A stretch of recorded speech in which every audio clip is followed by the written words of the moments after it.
controls movement. Yes, Elon Musk says that the first goal is to enable people to control a phone or a computer just by thinking. He says that initial tests show promising signs of brain activity, meaning that patients with paralysis could one day overcome their conditions. Not sure about this one. Joining us to discuss this breakthrough is applied futurist Tom Cheesewright. Tom, this sounds, well, slightly terrifying.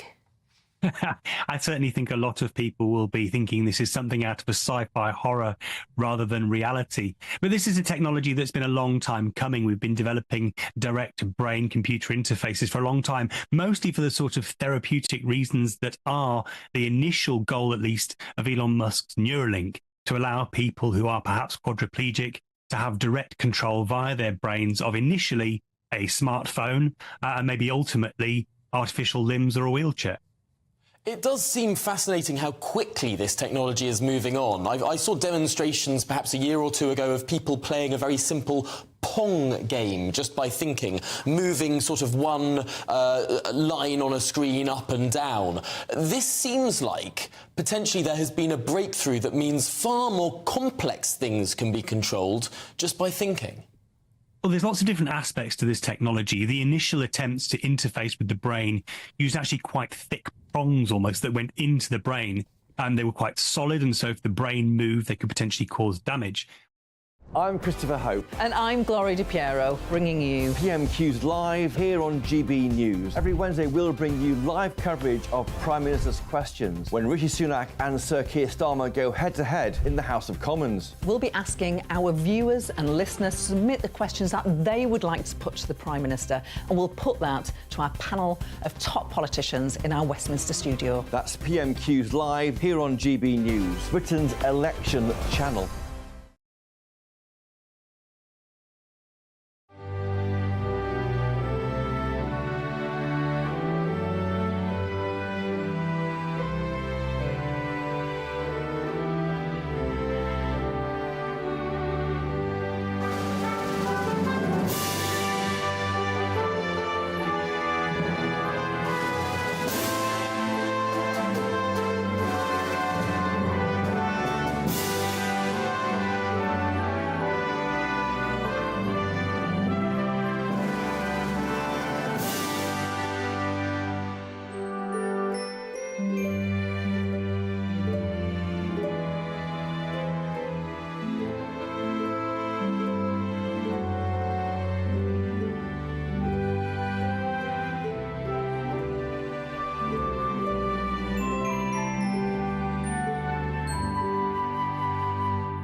Good morning, it's 6 o'clock on Thursday, the 29th of February. Today, Prince Harry could face more than £1 million in legal bills after losing a High Court challenge over his right to automatic police protection in the UK.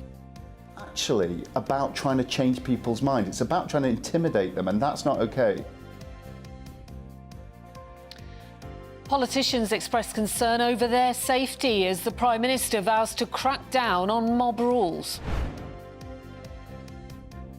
Yes, the Prime Minister has drawn up a 7-point policing protocol to ensure MPs are safe in the lead-up to the general election. But will it be enough to calm those very real nerves? A major report into the rape and murder of Sarah Everard is due to be published later on this morning, looking at whether chances to identify her murderer, Wayne Couzens, were missed. More than 9,000 heart disease-related deaths could be prevented if all restaurants put calories on their menus. That's according to a study. But does it put you off? Ladies, there's no need to wait for a man to propose. It is, of course, a leap year. And according to new research, 1 in 4 women are prepared to get down on one knee. We're asking this morning, would you? I can't even get down on my knees with my knees. And in the sport this morning, no major surprises in the FA Cup last night, but Manchester United drew Liverpool in the quarter-finals. Andy Murray may carry on playing until after the Olympics, and England's final test against India will be at the foot of the Himalayas.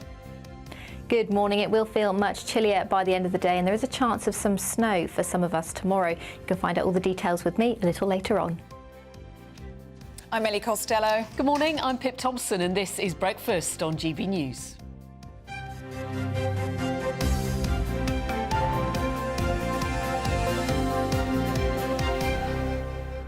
Now, it is the 29th of February, which means it's a leap year. Pip, you're going to be getting down on one knee today? Absolutely not. I would only get down on one knee, as I said, Ellie, if it was to pick up my lipstick, which had fallen on the floor.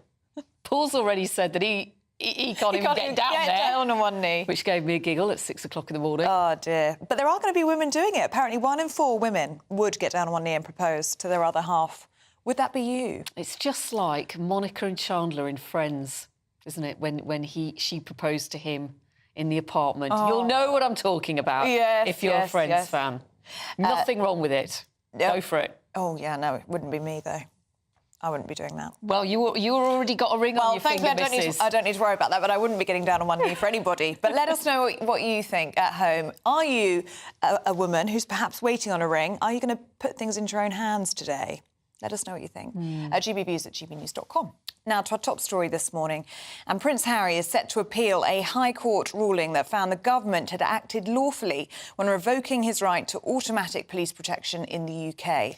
The Duke of Sussex could have to pay more than £1 million in legal bills. Now, he took the government... I'm sorry, Ellie. He took the government to court back in February 2020, claiming he faced significant security threats whilst in the UK. Well, joining us now is former royal butler Grant Harold. Very good morning to you, Grant. What do you make of all of this? Good morning, ladies. Well, I've obviously been reading and hearing about the news with what's been happening. I'm not hugely surprised with the outcome. I do understand what he's trying to say. Obviously, being a former senior member of the royal family, he feels that he should have the same security because just because he's no longer a senior member of the royal family, it doesn't mean to say those threats suddenly stop. But as no longer being a senior member of the royal family, obviously the royal household are looking at, along with the Met Police, are looking at the way it's funded and obviously decided there has to be cutbacks, which is not highly unusual. If you look at other members of the royal family, some of them don't even get royal protection if you look at Princess Anne's children. So it's not highly unusual, but he also, correct me if I'm wrong, he offered to pay the Met in order to keep that protection. Of course, that's just not allowed, otherwise we could all do that. So he's always going to be very disappointed. And I think his argument is that being, in his eyes, obviously a senior member of the family, even though no longer a senior working member of the family, he should still be entitled to that protection for him and his family. And as you suggested there, Grant, even though he has stepped back as a senior member of the royal family, is the risk to him not the same as it was? In fact, could it be argued it's even greater because of what he wrote in his memoir Spare about the Taliban, about the action he took against the Taliban? Absolutely. I mean, I completely hear what he's saying because, you know, the reality is, as we're saying, that even though he's stepped back, it doesn't change who he is. It doesn't change the fact that his father is the king, his grandmother was the queen. You know, it doesn't change any of that. And if somebody decided to, for whatever reason, try to have a go at a member of the royal family, he's not a sitting target, but potentially he's not got the same security, say, as his brother and his sister-in-law. So he is obviously arguing that he should have it. And there is an argument there. But again, I think a lot of people will understand from the royal household and the Met side that this costs money, and without getting facts and figures, it's not the cheapest thing having this kind of security. So there is a reason for them saying you can't have that. It's a shame there's not a middle ground somewhere, and I don't know what that middle ground would be. But just to quickly mention that when Harry was in, for example, in the UK recently, you would have noticed there was a lot of security around him. Obviously, we saw him when he was off to see his father. He will get that protection that's entitled to him when he's in those kind of environments. But I think the problem is if he's in the UK doing his own thing, that's where this comes into question. This is where then his security is not the same as when he's with other members of the royal family. And how do you think Prince Harry will be reacting to this? Because we understand that he is set to appeal, but we did get some insight, didn't we, in that 52-page ruling yesterday, that apparently Prince Harry had demanded to know the name of the person in government who was responsible for this decision. Well, that indicates that he's very angry about this. Yeah, the thing I remember about Harry, and one of the things I think I've always said the whole way along, I sit in the fence in a lot of these kind of debates between what goes on with Harry, but I remember Harry being somebody that was always, I liked his character, I liked the fact that he didn't take any nonsense, he stood up for himself. That's something I always used to witness. And as an adult, obviously with his wife and children, he feels very protective. I'm sure that is why he feels angry. And want to know the name of the person. It is, as you said, this is him very angry. He wants to know who it is. He probably wants to hold them responsible. And you can guarantee that, God forbid, but if something ever did happen, those are the people he'll be holding responsible, because he will say this is what he tried to warn everybody. And tell me again if I'm wrong, I think last year there was some sort of a car chase. And again, he was not using it, but I think he was kind of saying this is why there's dangers. And I think at the time people were saying this is very similar to what happened to his mother a few decades earlier. And we all know how that ended up. Yeah, although I think at the time, when we got into the nitty-gritty of what happened there was a suggestion that maybe the facts had been slightly embellished by Prince Harry. And absolutely. But I think this is the thing. I don't want to say clutching at straws, but I think he is trying to look at anything that's happened in recent years as evidence to kind of try to say, not as evidence, but for his side to say, this is why I need that protection. And look, as I say, I understand it. I mean, I've got a few friends that are quite well known, and there's risk for all of them as well. There's another member of the royal family that I work with that I know. She has absolutely no royal protection. So it's a tricky one. And of course, as I mentioned, the royal household and the Met, they won't take it lightly. They will take this seriously, but they're also trying to make the right decision based on the family, based on them, and also based on what us, the taxpayer, what's going on for us, because obviously we have a say, and I think there'll be a lot of people out there who potentially will feel that he is no longer entitled to that protection. Yeah, I mean, if he wants the protection, he can have it, but we shouldn't have to pay for it. Absolutely, and I think that is again, he was kind of hinting at initially when he said he would pay for it. And when I did a little bit of research into it, obviously you can't pay for it, and I think that's where maybe again he felt that he kind of hit the wall, because I think he thought that I can pay for it, everybody be happy, straightforward and simple. But as I said, if he could do it, it means that you or I could, we could all do it, and that's not really why the system's there. Well, it's not over. He is appealing. Yeah, it certainly is. Grant Absolutely. Harold, really good to see you this morning. Thank you so much for your company. Thank you very much. And do let us know what you think of that. Do you think that Prince Harry should have Home Office police protection when he's here in the UK? He says it's necessary to keep him and Meghan safe, and also his children. He was saying he can't currently keep them safe if they come here to the UK. So let us know what you think. gbviews@gbnews.com. The Prime Minister is warning that the UK is descending into mob rule as he tells police to use their powers to protect MPs from threats. Well, this comes after a £31 million security package was announced to provide politicians with dedicated police to liaise with over safety concerns. Well, yesterday we spoke to Lord Wolney on how he feels about the current safety of MPs. We all understand the value of protest, but actually what is happening a lot certainly in the way that people's homes are being encircled, people's offices being encircled, it's not actually about trying to change people's mind. It's about trying to intimidate them, and that's not okay. Well, we're joined now by GB News political correspondent Olivia Utley, who is live for us in Westminster. Very good morning to you, Olivia. So MP safety is very firmly in the spotlight this week, isn't it? And now we have quite tough rhetoric, really, from the Prime Minister. Well, absolutely. It feels as though there are two sides, if you like, emerging on this issue. There are those like the Prime Minister who believe that MP safety is a very, very real concern and should be a top priority for Parliament. It was revealed earlier this week that there are 3 female MPs who now have to have close protection, something that's normally only offered to those in the highest roles in government, the Defence Secretary and the Home Secretary. And obviously, last week we saw Liz Lindsay Hoyle making an unprecedented parliamentary decision with the aim of keeping MPs safe. So there are those who really believe that this is a very real problem. Meanwhile, there are some MPs, and Stella Creasy was on GB News yesterday, essentially saying, and I'm paraphrasing a bit here, that at times the threat to MPs is overblown. She says that she feels absolutely safe in her constituency of Walthamstow, and if she didn't feel safe, she wouldn't even live there. But this is an issue which is going to keep rumbling on, especially with the general election round the corner. In this country, it's a very open democracy. MPs are very visible to the public, particularly in the run-up to an election. And that is why we have had MPs in the last few years, in the last 8 years, come under attack.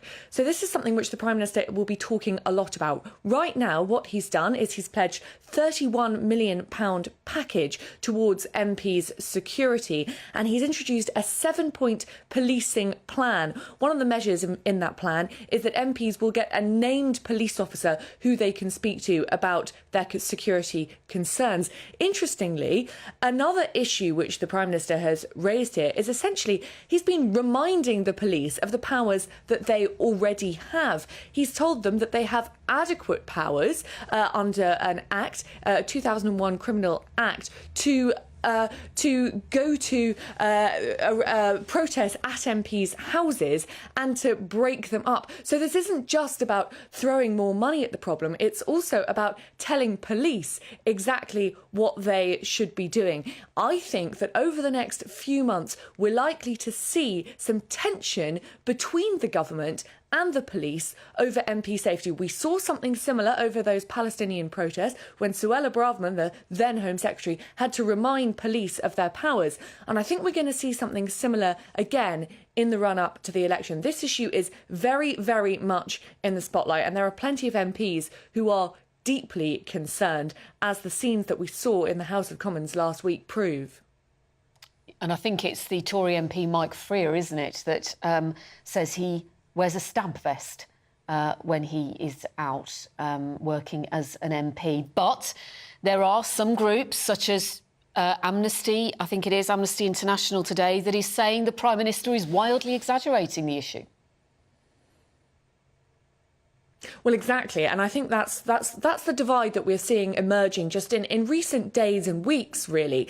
There is this divide between those who tend to be on the left, broad brush stroke here, but tend to be on the left, who feel that this issue is being over-exaggerated and that actually the problem that we should be focusing on is issues such as Islamophobia, such as community tensions. These people worry that talking about those perceived threats to MPs could end up inflaming community tensions which are already there and which we've seen over the last few weeks during the pro-Palestinian protests come to the foreground. Meanwhile, there are those like Mike Freer. Mike Freer he was the intended victim of David Amos's killer, actually, and he is now standing down as an MP after a string of basically very near misses. His constituency office was set on fire last year. He says that the threat to MPs is very, very real indeed. So this is an issue which is splitting the House of Commons. And because of that, I don't think it's likely to go away anytime soon. This is going to rumble on,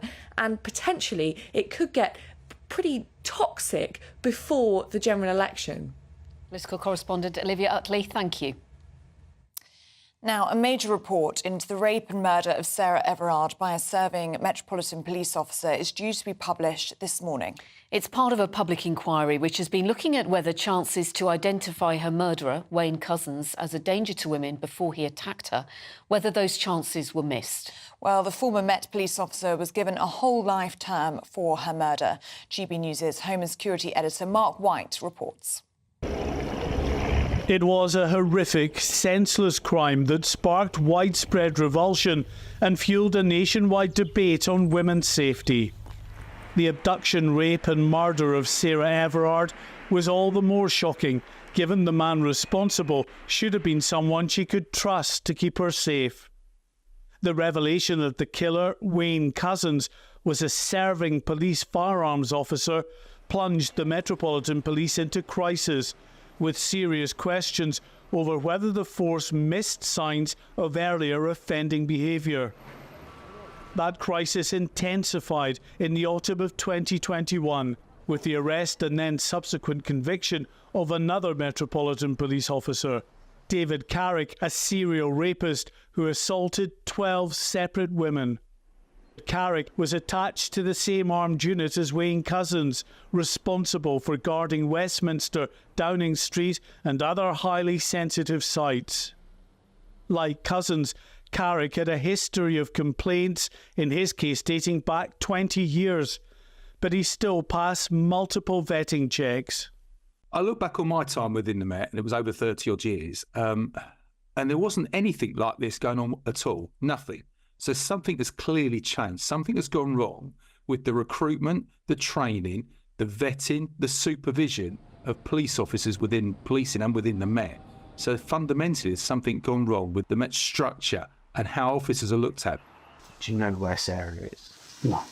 Right. Examining both the Wayne Couzens and David Carrick cases, the Angiolini inquiry has focused on the potential missed opportunities to identify their offending behaviour at a much earlier stage.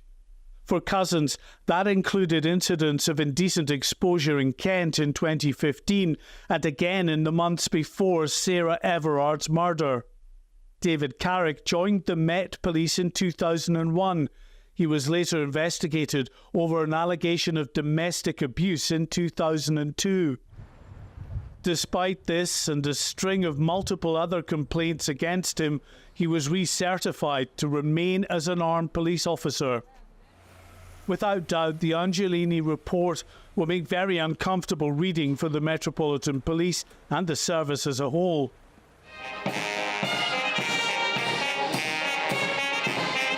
Across the UK, forces say they have tightened their vetting procedures and are now reviewing past vetting decisions on all currently serving officers in an attempt to ensure those who've no right to hold such a position of trust are booted out of the service. Mark White, GB News. And that long-awaited report will be published, we understand, this morning. Now, new research has found that nearly 80% of veterans don't feel that the general public recognise them enough for serving their country. That's as 40% of those surveyed have said they are regretful over the family time they have missed while serving. Well, Falklands War veteran Simon Weston joins us now. Very good morning to you. Do you think there is an appreciation of the sacrifices made by veterans by the general public? I think there's appreciation of service, but the fact is veterans largely don't walk around with a banner saying that they served. But there are moments when people feel that through their service they have missed a lot of family time, a lot of opportunities to have shared moments. And when we miss those, you can't get them back. But there isn't enough appreciation from the greater body of the country for people who have done so much, who have given so much. And when you see the lack of recognition in so many different areas, and it's sporadic. It's a bit like a postcode lottery as to what you get from your local authorities as to the greater government. It's sometimes we feel we're only recognised on November the 11th because that's politically expedient for them. But for the rest of us, we feel like we're only important every now and again when we're needed or when we wanted to be needed. The point of having recognition cards and having recognition with these discounts, it's a quiet recognition. It's a quiet way of showing that we are relevant and we are valid and we're valid for our service. It's very hard to make up for the damage that's done to a lot of bodies and minds. But at the end of the day, having some sort of recognition, it does go some way to saying what you did was worth the sacrifice, was worth your time. You can never completely find the validation, but at the end of the day, we have to have something. I think not everybody walks around with a little white badge saying they were a British veteran. Simon, can you just give us a little bit more insight on what serving in the armed forces, what the impact was for you and on family life, and how long a period you would have been away from home, and yeah, what the effect was on you psychologically? I was very fortunate that I was a very young man when I got injured, so I was just short of my 21st birthday. So largely I was engaged at the time, but being away and being largely single for most of my career, it wasn't such a problem, because I was still having the wild time being one of the lads and everything else.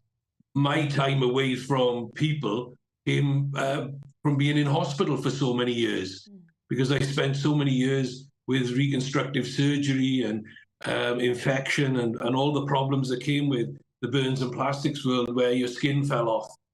So that's where my real time away from family and people that I loved came. And I find that when I talk to people who have children, that's the biggest regret, is that they're away from their children. They aren't able to influence their children as much as they would have liked over a long period. And a lot of that gets left largely to the women in the family to bring up the children. And it's almost sort of absent father, but they're not. They want to be there. And I suppose modern technology allows service people to keep up with the family right now, because they're able to do Zoom calls and do the internet thing. So you do get to see them. But there's a thing about, when your child falls down, scrapes their knee, and if they need a cuddle, or as we say in Wales, they need a cwtch, you need to be there.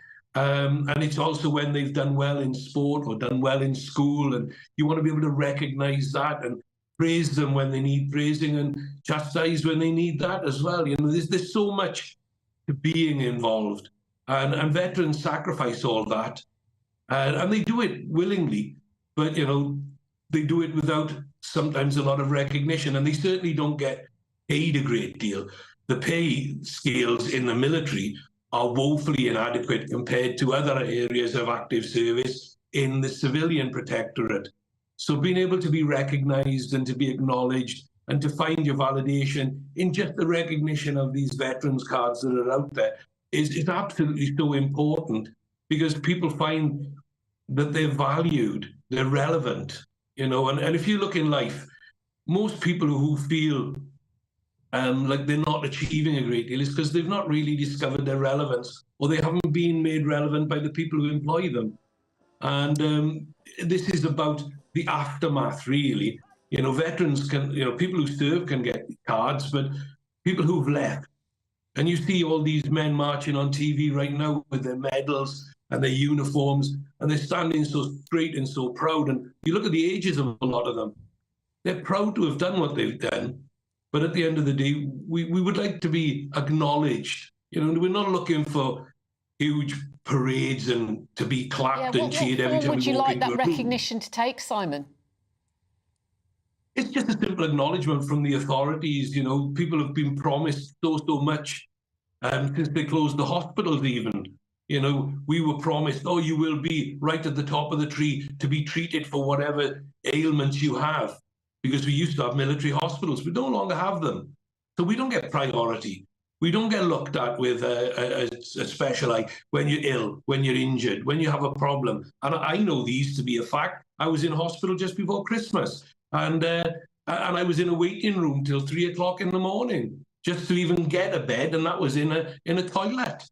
So, there is no real recognition. There's lots of words and rhetoric, but bean counters are just looking to make savings. They look for a peace dividend, and the peace dividend never comes, because unfortunately there's always somebody somewhere in the world who doesn't want to let everybody just get on with their lives in the way that they should be allowed to. And that's why service people exist, is to try to help people who can't help themselves when they meet an aggressor. And we only want acknowledgement for that by the way that we are treated, because we've given our best. Isn't it right that everybody else gets to give us their best? We've not let people down. There'll always be individuals that do, but on the whole, the greater body of people who serve this country, they do their very best, and they give absolutely everything. And I think that whatever we can do is Simon, correct. Simon, I'm afraid we have run out of time, but we are so grateful for your service and we are so grateful for your sacrifice, and we're grateful to talk to you as well this morning. It's always a pleasure. Thank you very much. That's Falklands War veteran Simon Weston. And he makes such an important point about it should not just be one day a year on Remembrance Day that we remember their service. Yeah, he always speaks so well, doesn't he? Do let us know what you think about that. Do you think that veterans should be front of the queue when it comes to hospital treatment? That's quite an interesting point, isn't it? Do let us know what you think. gbviews@gbnews.com. But time now for your weather with Annie Shuttleworth. Hello, good morning. Welcome to your latest GB News weather update with me, Annie, from the Met Office. Rain will persist across southeastern areas through today, and behind it we'll see sunshine and blustery showers. It's quite blustery across Scotland through this morning, particularly across the Northern Isles and the Western Isles. Some gale-force winds are expected through the rest of the day, so a very windy and unsettled day to come. Elsewhere, though, across parts of Scotland, Northern Ireland into Wales and central England, it will turn a bit brighter as the day goes on, but there's also a risk of some quite heavy downpours as well. It will feel much colder than the past couple of days too. The far southeast, yes, it's milder, but it will be wet and cloudy through much of the day. That rain will persist across the far southeast through this evening, but it will slowly turn dry and clearer throughout the night. So clear skies will develop for many areas through the first part of the night. We'll likely see a frost across many areas of Scotland, northern England, as well as some northeastern areas of England. And we could see some mist and fog by tomorrow morning. But across the southwest, some wet weather will arrive by the early hours of Friday. That will turn to snow over the high ground of Wales, as well as northern areas of England, potentially into parts of Northern Ireland and northern Scotland as well, if that rain does push further north. And it will be feeling much colder wherever you are on Friday. We'll see some blustery showers as well moving in across many southern areas. We could see some sleety stuff falling over the moors too. So a chillier feeling day and a rather unsettled end to the week. Do stay with us here on Breakfast. Plenty more still to come. We'll be going through the papers, of course, plus immigration rates in Northern Ireland. They've almost doubled, apparently. We'll be bringing you the details next. Good afternoon, Britain. Weekdays from midday. Francis, Just Stop Oil have in the past broken the law. I remember distinctly the Dartford crossing. That ended up with 2 jailed, I believe, if I remember correctly. Is it ever justified in your view? Yeah, thanks so much for having me on. I mean, I would have to say yes. I mean, we're trying to preserve my life, your lives, the lives of your family, and it's not just the planet that we're trying to protect, it's the lives of millions of people. And, you know, we know from history that we have to break the law in order to put pressure on the government and to be listened to. No one would doubt your sincerity in your views. You genuinely believe in what you fight for. But there are others who think differently. For example, there are Islamist extremists who believe that people will go to hell unless they convert to Islam. They will sincerely, perhaps, break the law in order to force people to convert. In their view, they might be saving people's lives for eternity. There might be abortion activists who say that babies are being murdered and to save their lives we need to break the law to stop people having abortions. Why do you get to say that your moral conviction is the one that's right and other people's individual moral conviction are those that are wrong?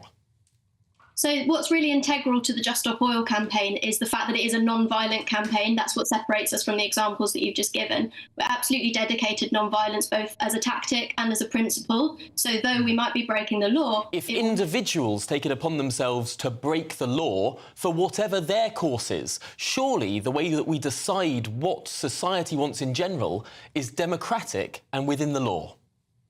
Well, of course, we know also that protest is absolutely integral to maintaining and upholding a democracy, and in particular, non-violent protest. I mean, I really can't express to you how severe this situation is, and I'm sure you know this.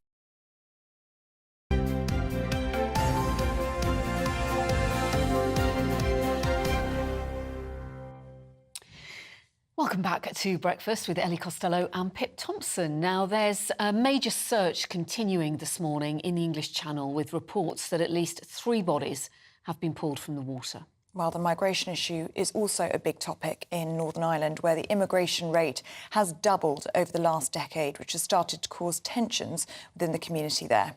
As immigration statistics are set to be released today, our Northern Ireland reporter Doogie Beattie has this report. At the end of April 2023, Ireland's immigration was up by 31%. And over a decade, Northern Ireland's has doubled, with South Belfast being the most diverse. Tracy Kelly is a DUP Belfast City Councillor who deals with the issues in this area on a daily basis. Over the last few years, it's changed dramatically. I've grown up in this community and I've seen a massive change, especially with regards to our schools and our houses and doctors' appointments, etc. Communities are really struggling with these issues, and I'd say over the last 3 to 4 years, especially since COVID, it's got dramatically worse. Many in these housing estates depend on family support, with up to 4 generations living within streets of one another. Waiting lists for social housing in South Belfast is now over 2,500. Some immigrants that have already been housed in contracted units is over 1,000. We have working class communities like Sandy Row, like the Donegal Pass, who are blending in with others who are coming here to work and live and mix. But there is also an issue when there's too many people who can't get housed. That seems to be the main issue that I deal with.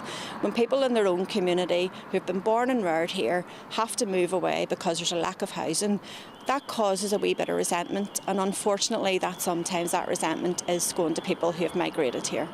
Given Northern Ireland's troubled past, the conversation around immigration was never on the agenda. But when you're dealing with communities that are still struggling with their own history, identity and culture, and even global alliances, is it wise to introduce those that are seeking a new way of life with their own culture and traditions to working class and post-conflict areas? Takura Makoni represents the African community of Northern Ireland.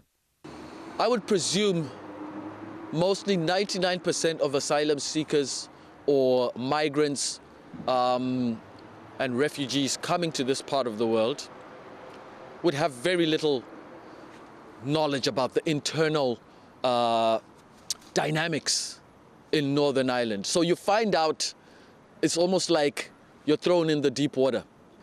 To have the cognizance to say, here, I need to pick up that I'm living on a peace line, and these guys don't like those guys, and maybe these guys can tolerate me and those ones won't. You don't have any idea of that. It'll take you up to 10 years to get a real sense of that, because remember, you're focused on trying to rebuild your life. To avoid further tensions, should government be looking at the placement of those refugees and migrants? Doogie Beattie, GB News, South Belfast. Well, there is a question. Now, let's talk sport. We're going to go through all the latest stories this morning with broadcaster Paul Coyte. I was going to have a laugh and say Coyote. You know what? But, last time that happened, I got really upset. You thought again, did you? Just thought again for a moment. It is kind of catchy. Shall I go there? Ben, yeah. Coyote, yeah, we won't forget that. Paul Coyote. Or even Coyote. Yeah, or anything. Magic of the FA Cup. There was no magic, unfortunately, yesterday. Not a lot of magic. Although, unless Chelsea had a good night. Yeah, if you're a Chelsea fan, you probably think it was quite magical, because it was a last-minute winner there that Chelsea came through and beat Leeds 3-2, and Conor Gallagher. But the thing, there was all the talk about what Gary Neville said at the weekend, calling Chelsea the blue billion-pound bottle jobs after, which is always nice, which was after the Liverpool game. So Mauricio Pochettino's the Chelsea manager, and he tried to take it lightly, but he obviously wasn't very happy about it. And the fact after they managed to beat Leeds in the last minute, and he said, with all my love to Gary, it's not fair to use this type of word for a team that is so brave, talking about his team, and a club that's always showing that it fights for big things. But Leeds are in the Championship, and they weren't quite Liverpool, so whether it shows bravery and all that stuff, I don't really know. But anyway, they're through to the next round. So that was probably the best game there was yesterday. Were there any shock results? There weren't really, because we're at the fifth round, so there's not really chances of many shocks. Wolves beat Brighton. They scored after 80 seconds of the game, so there was nothing else then. Manchester United beat Forest, which was a bit turgid. I've got to be honest with you, that game. Liverpool beat Southampton 3-0. It's the kids again, so they're the 18 and 19-year-olds are out for Jurgen Klopp, who's in with a chance of winning 4 things here. Going out on a high. Last year, really, absolutely. So the quarter-finals, so the draw for the quarter-finals were made as well. So it's Wolves versus Coventry. Man United will play Liverpool, which will be quite a tie. Chelsea against Leicester City, and Manchester City will play Newcastle. So the couple of weeks until those are played. OK. Christian Horner waking up a very relieved man in Bahrain this morning. Yeah, I mean, it's a bizarre one, isn't it? Because we know the story. This happened about 2 or 3 weeks ago about Christian Horner. And he was accused, there's Christian there, of this... Well, there's this internal investigation into behaviour towards a female colleague. We don't know who it is. We don't know what he was accused of doing. Everything has been kept very confidential around this, which then makes me wonder, why did we hear anything about it in the first place if they're being so careful about keeping it quiet? So I just think there's more to the story. I mentioned to you a couple of weeks ago when this was all breaking, within Red Bull, I think there's power struggles within Red Bull. The racing side of it, obviously they're doing really, really well. They're the champions and Christian Horner runs it. I just find it just doesn't tie up properly. You know, the female involved apparently is still involved in the team. There's a huge investigation. It was hours and hours of evidence that he was given, but now Red Bull is saying, yeah, there's nothing to answer. They said Red Bull is confident that the investigation has been fair, rigorous and impartial, and nothing is going to be made public. So why did it come out in the first place, and who let it? The opening race of the season is this weekend in Bahrain. Surely he's going to get asked about it. Of course he will. And he's been asked about it because when they released the car, it was the first thing, and Red Bull said, there's questions which are off limits. You can ask anything about the car, don't ask anything about the inquiry. And obviously everybody's going, I got a question, tell me about what's going on. But he's going to be asked about it constantly. And there's all the other teams are saying, well, look, as far as F1 is concerned, we need more transparency. This is not good enough. We need to know more. So whether more is going to come out and whether this is the end of the story, I really don't know. But when something as big as this breaks with so little information that's actually coming from the team, it feels as if there's something else that's going on. It will be interesting to see whether he addresses it. You imagine he would, after all of this. Yeah, I mean, is it in his best interest to, you know, to be able to say, well, actually, this is kind of what happened. Soonest mended, is that the phrase? Yes, it's a very strange one. So we'll keep an eye on that. What isn't quite so strange is Andy Murray hinting at retirement. I can't believe that's a huge surprise, is it? No, it's not a huge surprise. We've been talking about it for very long, about 4 years. No, since I had high hopes. I know for you did, but I'm just trying to temper them. I'm just trying to let you know this is. I know you're letting me down. I gently. know, but he played in Dubai and he won a game the other day, and but then he was beaten in the Dubai Open. Hugo Humbert. Yes. Hugo Humbert. He lost 6-2, 6-4 in the second round. So then he was asked again, because I don't know who's getting asked more questions about whether it's Andy Murray retirement or whether it's Christian Horner about this situation. And he really, understandably, does not like keep being asked this. I mean, I heard him in the press conference. Exactly, because he doesn't, because he hates it. Because he loves playing. He doesn't want to quit. He doesn't want to be forced to quit, but he knows that it's coming close. So now he's talking about the Olympics and saying, well, I'd like to play on until the Olympics. But firstly, is he going to be chosen to play in the Olympics? Because he's going to play in the singles. I mean, let's be honest here. The chances of him winning are very unlikely. It's right after Wimbledon. So what do you do? Maybe is it a goodbye to Wimbledon, or then does he let it go a little bit longer and then he plays in Paris in the Olympics? So who knows where he's going to go. You know what? I'd love it if he did it. How old is he? He's 36, 37, going on 58, 59. No, he's not. He's 36.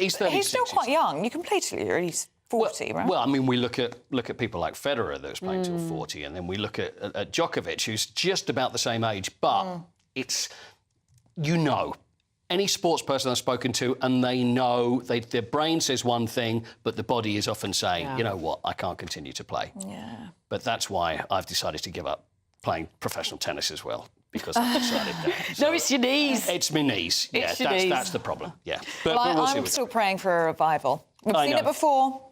I think we could see it again. I think it's a big year. You can keep. I'm going to stay positive, Paul Coyte. I hope so. Thanks, Paul Coyote. Oh, cheap. It's going to catch you Come later. on. I'll get you back. Now, would you eat cereal for dinner to save money? I quite like cereal for dinner sometimes. Really? Yeah, I do. Frosties. OK, we'll dissect that, Ellie, very shortly. We're talking about it in the papers. Stay with us. GB News with Ellie and Pip.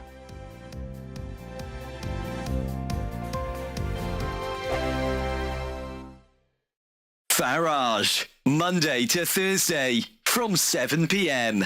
Lots of people have different ideas, but principally a conservative approach to getting growth is to reduce taxes so that people, ordinary people and businesses can spend more of their own money to invest and grow the economy. So the theory is that you cut taxes and that then pumps more money into the economy. Exactly right. And then people, you know, it's not government that are creating wealth. It's individuals, businessmen, companies that create wealth. It's the private sector that creates wealth, that the public sector then taxes and spends. I get the theory, but one of the criticisms of you, and I think one of the criticisms actually of all political parties, is they appear to be incapable of cutting government spending. That's the key. I mean, and I think when I look back, is that we should have had a credible plan to reduce the increase in spending. Now, that's often a difficult concept to explain. But it's in line with inflation, etc. That's all right. So when you're slowing the increase, it means, you know, one year you spend £100 and the next year you spend maybe £101 as opposed to going up to £110. So the actual level isn't going down, but you're slowing the increase. And that's very much what I tried to do. And actually, looking back, the one thing I wish I'd done, was to present a credible spending plan at the same time as the tax cuts that we announced. You had a go, it didn't work out for whatever reason, and that analysis will go on for some years to come.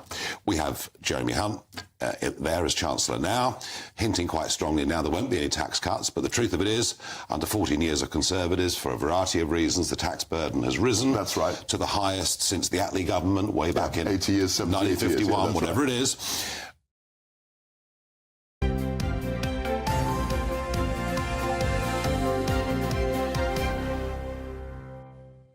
Welcome back to Breakfast with Ellie and Pip. It is the 29th of February, which means it is a leap year, and you may be proposing, if you're a lady, you may be proposing to your other half today, because this is the day you can do it. We were asking, is that going to be you this morning? Judy says, I don't know if I would or could propose to a man on leap year. That's just too much work on my birthday. Well, happy birthday to you, Judy.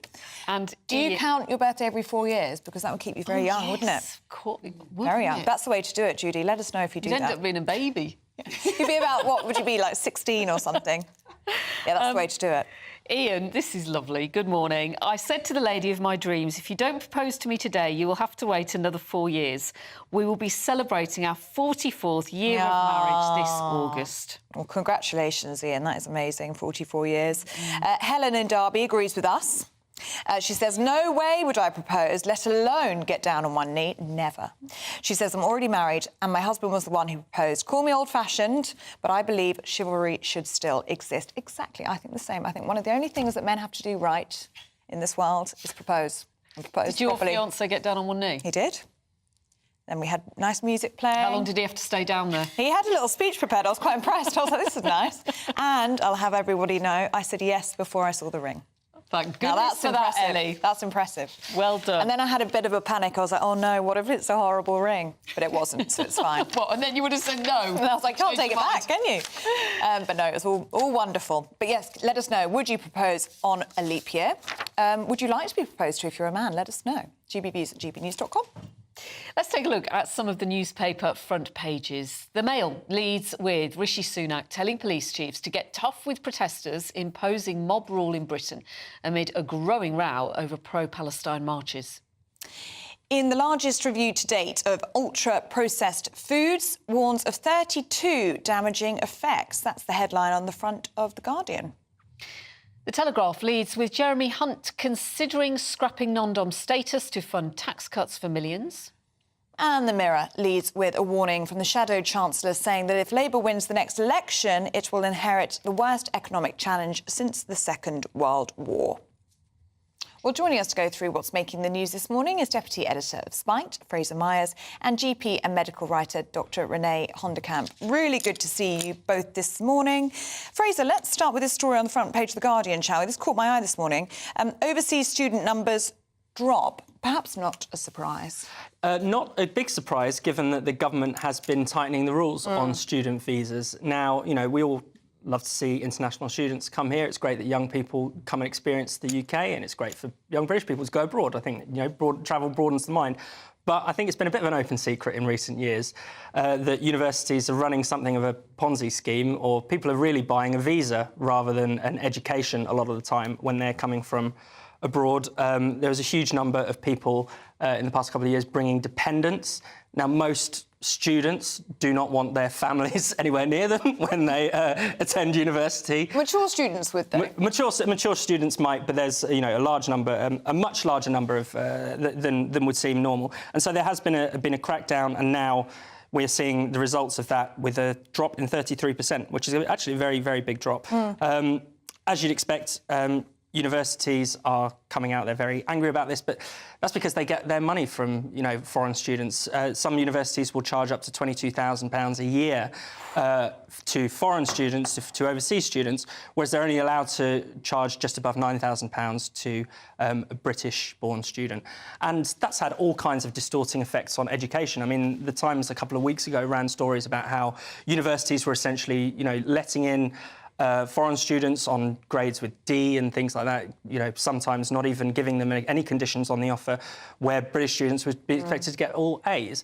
So clearly, you know, the market in education has really distorted things. It's created problems not only in education, but also in immigration. And it's something we really need to rethink. Dr Renee, is it damaging to the UK economy, do you think? No, I don't think so. I think we only need to look at where the UK economy has gone over the last 20 years, when we've seen this cataclysmic rise in all of our immigration and our students coming in, and the UK economy is stagnant. So it's not adding to the economy. And I think what it is doing is detracting from our education system, and nobody's shining a light on what we're doing in our universities and why they are now only focused on finances rather than outcomes. We are no longer the envy of the world when it comes to education. We need to turn the light inward. Well, we are going to see, surely, fees for British students go up if we're seeing the rate of international students come down by 33%. I mean, it's going to have to, isn't it? Or perhaps we need to streamline our universities, who used to work very well with very good results on £3,000 a year and less overseas students. So what's gone wrong? What's happened that they can no longer deliver a first-class education for £9,000? Well, Vice-Chancellors are on something like £200,000, aren't they, at each university? Yeah, exactly. And somewhere to start. They're rewarded essentially just for bringing in more students, for building more fancy new buildings. I think, you know, that's a lot where a lot of the money goes, rather than on teaching. Because certainly, yes, there's a lot of money going around higher education. Are lecturers being paid well? Certainly not. I mean, you know, there's a strike every year, you know, quite understandably from them. Renee, I want to just jump to this story because we mentioned it earlier, and I find this really interesting, about the £3 million a year boss of Kellogg's saying those of us struggling with the cost of living crisis could save a few quid by eating cereal for dinner. Yeah, I mean, how healthy and nutritious is eating cereal for dinner? Well, I, as you know, don't think it's healthy to eat it for breakfast, so I certainly wouldn't advocate eating it for dinner. You know, breakfast cereals are loaded with sugar. There's no nutritional value in them at all, and we shouldn't be feeding this rubbish to our this is the point, isn't it? It's one thing to have an omelette for dinner, which you would have for breakfast, which I do quite frequently, but eggs are much better healthy. for you. Yes. Of course, and you've cooked it from scratch. It's not processed. It's a good, healthy meal. I'd completely advocate for eating omelettes for dinner. I mean, this is quite ironic on a day where we are talking about how bad processed food is for you, health-wise, because, you know, this is processed food at its best.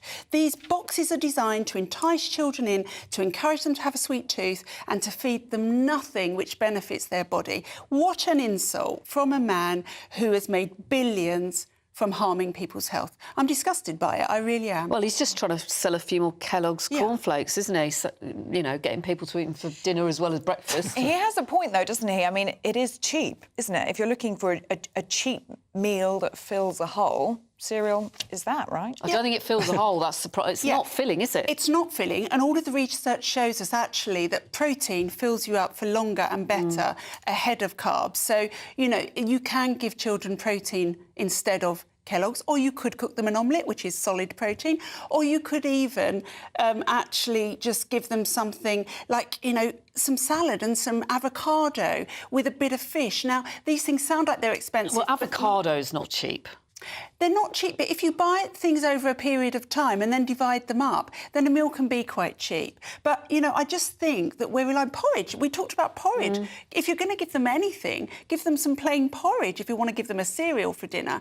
But what it does is it all gets back to education. We need to be teaching our kids about nutrition at school. We need to be teaching them how to cook. We need to be teaching them how to batch cook and freeze things and prepare. And this isn't it. Grabbing a box out of the cupboard and tipping a whole heap of sugar into a plate is easy, but it's not healthy. Can I just say one thing about Kellogg's cornflakes? So people may know, do people know why they were founded, what the purpose of Kellogg's was? So John Harvey Kellogg was a hardcore Christian, believed in clean living, abstinence, temperance and all that, and he believed that the plainness of... it's deliberately designed to be bland. He really believed that the blandness would help young boys to stop touching themselves. He thought it would lower people's passions. OK. Oh. I never knew that one, but thanks for filling us in on that, Fraser. Well, I mean, firstly, we know children get hyperactive when they have sugar, lots of them, so I'm sure it's changed a lot since I don't think the original version had and all the sugar. I'm prepared to bet that this man does not feed his children cereals. No, that's true. I mean, he's talking about it, you know, cereal for dinner being on trend. Well, I'm not sure about that. I think it's a bit of a I mean, I just find this absolutely crackers. Well, Fraser, this links in very nicely, doesn't it, really, with the Guardian front page today. It's warnings about ultra-processed food. Kind of stating the obvious, it would seem. Yeah, I mean, some of the things it's saying, things like protein bars, fizzy drinks, ready meals, fast food... Kellogg's cornflakes. Kellogg's cornflakes. They're not very good for you. I mean, it's going a bit further than that. It's saying that some of these foods can lead to a 50% rise in increases of cancer and risks of cardiovascular disease, which is quite serious. I think, you know, it's obviously important to worry about the contents of our food. We all want to eat more healthily. But then what concerns me is not so much the research, but then the recommendations. They're talking about, you know, essentially introducing tobacco-style controls on food. Now, you know, anyone who has tried to... If you eat a packet of cigarettes, I think it's now gone up to £16. I don't fancy buying a ready meal for £16, and I don't think that would be particularly good for, you know, families who are struggling. So, you know, yes, you know, we want healthier food, we all want to have healthier diets. But could there be something in that, though? If you have got to pay more for a ready meal that is ultra-processed, it is going to make you eat more healthy. The data on supermarkets nudging people towards this rubbish food is really clear, that people actually respond to nudges in supermarkets in a really strong way. So be that directing them down certain aisles, by offers, buy one, get one free, that kind of thing. So I agree with Fraser that we shouldn't be banning things,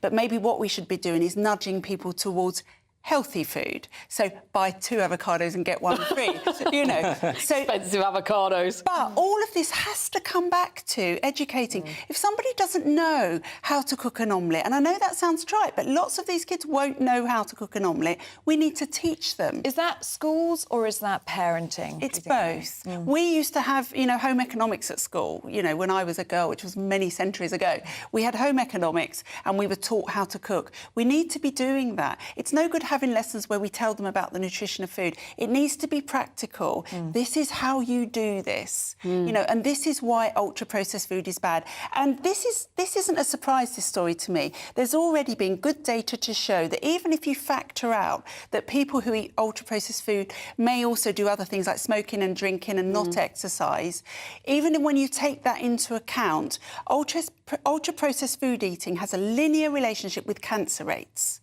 This stuff gives you cancer. But in moderation. I'm asking for myself, really, but in moderation, a big bag of crisps, which I like when they're on offer. See, that's not going to harm me, is it? See, look, everything in moderation, even moderation. I always say that. Of course, if I'm on a plane and they give me a bag of crisps, Pip, I'm going to eat it. You're not going to say no. I always ask for another lot as well. Terrible. Well, Fraser, Renee, really good to see you. You'll be with us throughout the programme. Let's take a look now at your weather with Annie Shuttleworth.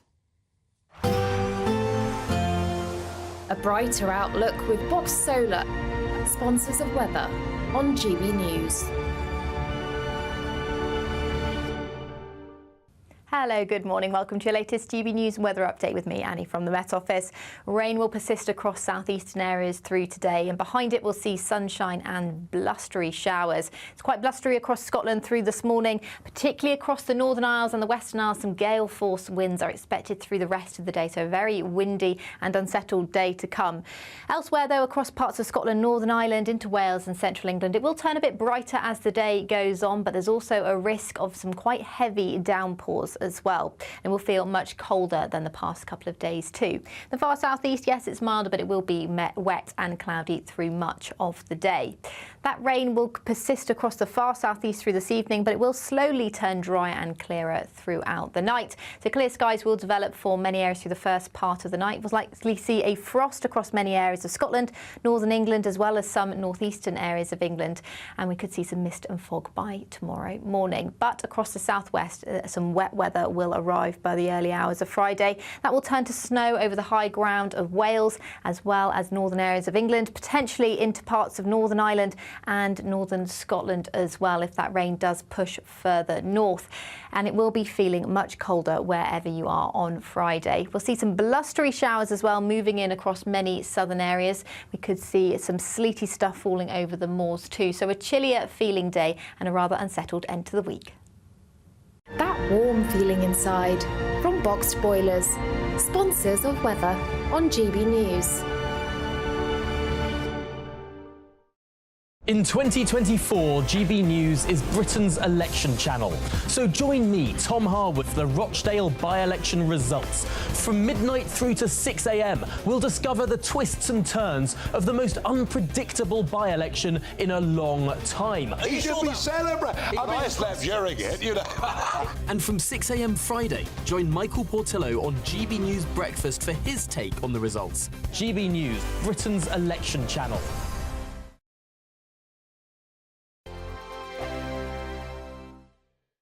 Patrick Christie's Tonight.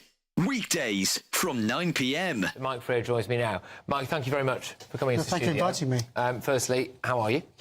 It's been a busy day, and it's been quite a traumatic experience. It's a real wrench to walk away from a job that you love, but also a constituency that you've become. You know, I live there; it's my home, and I regard many of my constituents as friends, and it is an amazing place. And to walk away from that is really quite. It's quite an emotional wrench to think this was a job I loved, but unfortunately I can't do it anymore. Can you talk me through the process? Because you mentioned about the alleged arson attack, etc., being the final straw, but this has been a really quite vile journey to get to this point. So what kind of threats have you had? What's that look like? Well, like every MP, I mean, you day in, day out, you get abusive emails, you get low-level stuff that, whether we should accept it, but we do. It's graffiti, you know, it's things like, you know, in the past I've had a mock Molotov cocktail left on the office door, meaning we had to evacuate the whole building. I've come out of my house and found a note on my car. Where I live is common knowledge, but what I drive is less so. And it's a few weeks after John Mann had the wheel nuts on his car tampered with. So that all kind of makes you get a bit, you know, what on earth's going on. But I've had two run-ins with the organisation that was Muslims Against Crusades, and people like Anjem Chowdhury, who was behind that organisation, been to prison. But online it said, I used to do surgery in mosques, so I wanted to go out and see people. And online is a picture of me saying, you're not welcome in our mosque, like Stephen Timsby, a pointed reminder. So it's not very subtle. Well, just for our viewers and listeners who might not remember that, Stephen Timms, of course, was stabbed by a woman who'd been radicalised. Thank heavens he survived. So it was a very unsubtle.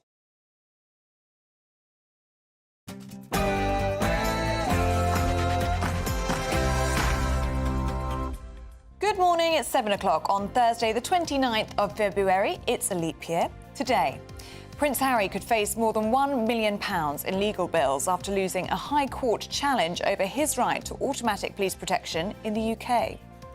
Actually, about trying to change people's minds. It's about trying to intimidate them, and that's not OK. Politicians express concern over their safety as Rishi Sunak vows to crack down on mob rule. Yes, the Prime Minister has pledged £31 million to put towards MPs' security. But will it be enough to calm those very real nerves? A major report into the rape and murder of Sarah Everard is due to be published later this morning, looking at whether chances to identify her murderer, Wayne Couzens, were missed. More than 9,000 heart disease-related deaths could be prevented if all restaurants put calories on their menus. That's according to a study. But would that put you off? Ladies, there's no need to wait for a man to propose because, of course, it's a leap year. And according to new research, 1 in 4 women are prepared to get down on one knee. So we're asking, is that you? And in the sport this morning, Chelsea, Wolves, Manchester United and Liverpool all go through to the quarter-final of the FA Cup. Red Bull's Christian Horner is cleared ahead of the F1 opener in Bahrain. And could Andy Murray say goodbye to tennis with an Olympic medal? Good morning. It will feel much chillier by the end of the day, and there is a chance of some snow for some of us tomorrow. You can find out all the details with me a little later on.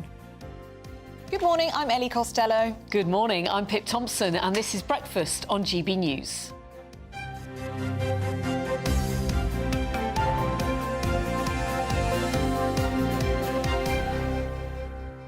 Now, loads of you getting in touch this morning. Thank you so much for your company. Somebody has been in contact. Steph. Good morning to you, Steph. He says, great to see you both this morning, but where is Stephen? I thought he was already married, so surely he's not off to propose today. He might be renewing his vows. Well, he's off on a very romantic trip with his husband, so... Maybe he is. This weekend, he's in up north. It's his very big birthday tomorrow, the big 50.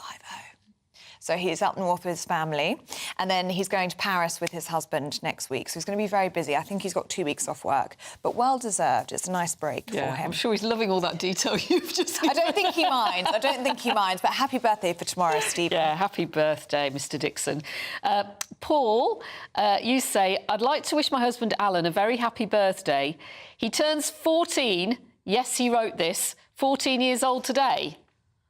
Paul, you need to email again and clarify what you're on about. Is he 41? Maybe he's 41. Yeah, maybe it's 41. That would make more sense. Yeah. But happy birthday to Alan from Paul. And loads of you getting in touch on a leap year as well. Brian is very keen for someone to propose to him today. Ladies, if any of you fancy it.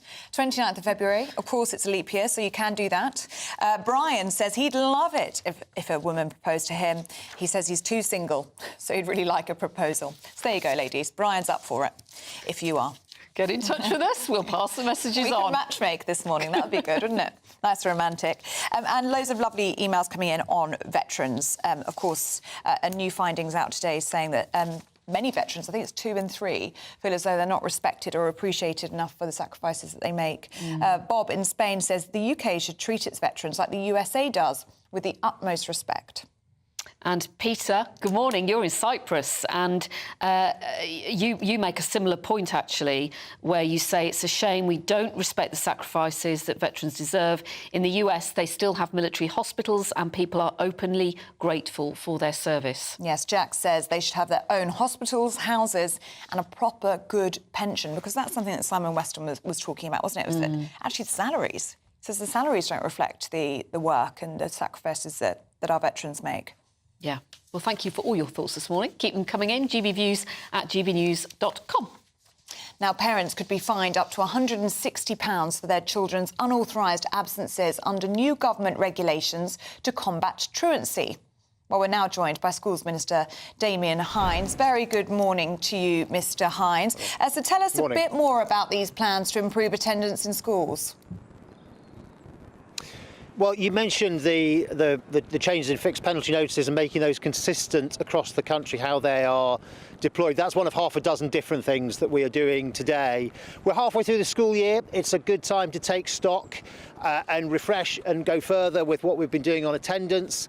Ever since COVID, school attendance has been down somewhat. Actually, it's improving again now through the great work of schools and others. But we do need to go further and make sure that we get right back to those levels of school attendance that we were having habitually before the pandemic. Attendance had improved a great deal, actually, between 2010 and the onset of COVID, and we need to get back to those kinds of levels, because being in school is so important for so many reasons.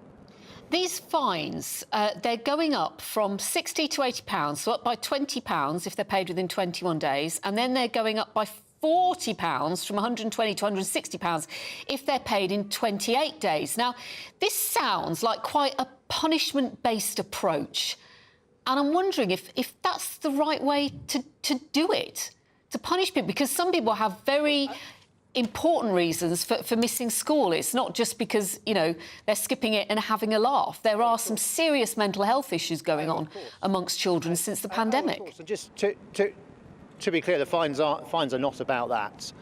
The fixed penalty notices are only for unauthorised absence and only over a certain threshold. It's not about being off school with sickness. As I say, it's one of a number of different things that we are doing today. But just to be clear, you talk about it being a punishment approach. I mean, the fines are there to be a deterrent. Of course, that's what penalties are for. The amount hasn't gone up, actually, for over 10 years. It's been £60 since 2012. It's going to go up from £60 to £80 if you pay it promptly, and then both the 60 or the 80 double if you don't pay within 21 days. That, as you know, is a common sort of approach with fines. But it's meant to be a deterrent. We don't really want people paying these fines at all. We want children to be in school. As I say, this is only for unauthorised absence, and only over a certain threshold. We talk about if you've had unauthorised absence of 10 sessions or more in a 10-week period. A session is half a day, so effectively one whole week in 10 of unauthorised absence. That is when these fixed penalty notices would be considered. Do you think it is enough of a deterrent, though? Because I have spoken to a number of parents recently who talk about the cost of living, and they say the only way that their children can get a holiday in a year is if they take them out during term time. And they also talk about the pandemic, and they say that not having their children in school every single day has changed the way that they perceive absence at schools. They don't see having their children in school every single day as imperative. Is that something that you've noticed, and do you think this will be enough of a deterrent to stop that? Look, so it is correct that for some families, not for everybody, but for some families, there have been those changes of perception. And as I say, what we're doing on the fixed penalty notices for extended unauthorised absence, that's only one of the things that we are talking about today, one of the things we're working on. Actually, we talk about a support-first approach. Schools work with families to get children's attendance up, having sensitive conversations if there are particular issues around a child's special needs, or perhaps some anxiety or something like that. And schools do brilliant work in this area. None of that is to do with fines. The fines are when you have as I say, an extended unauthorised absence. I do think it's important that we have that.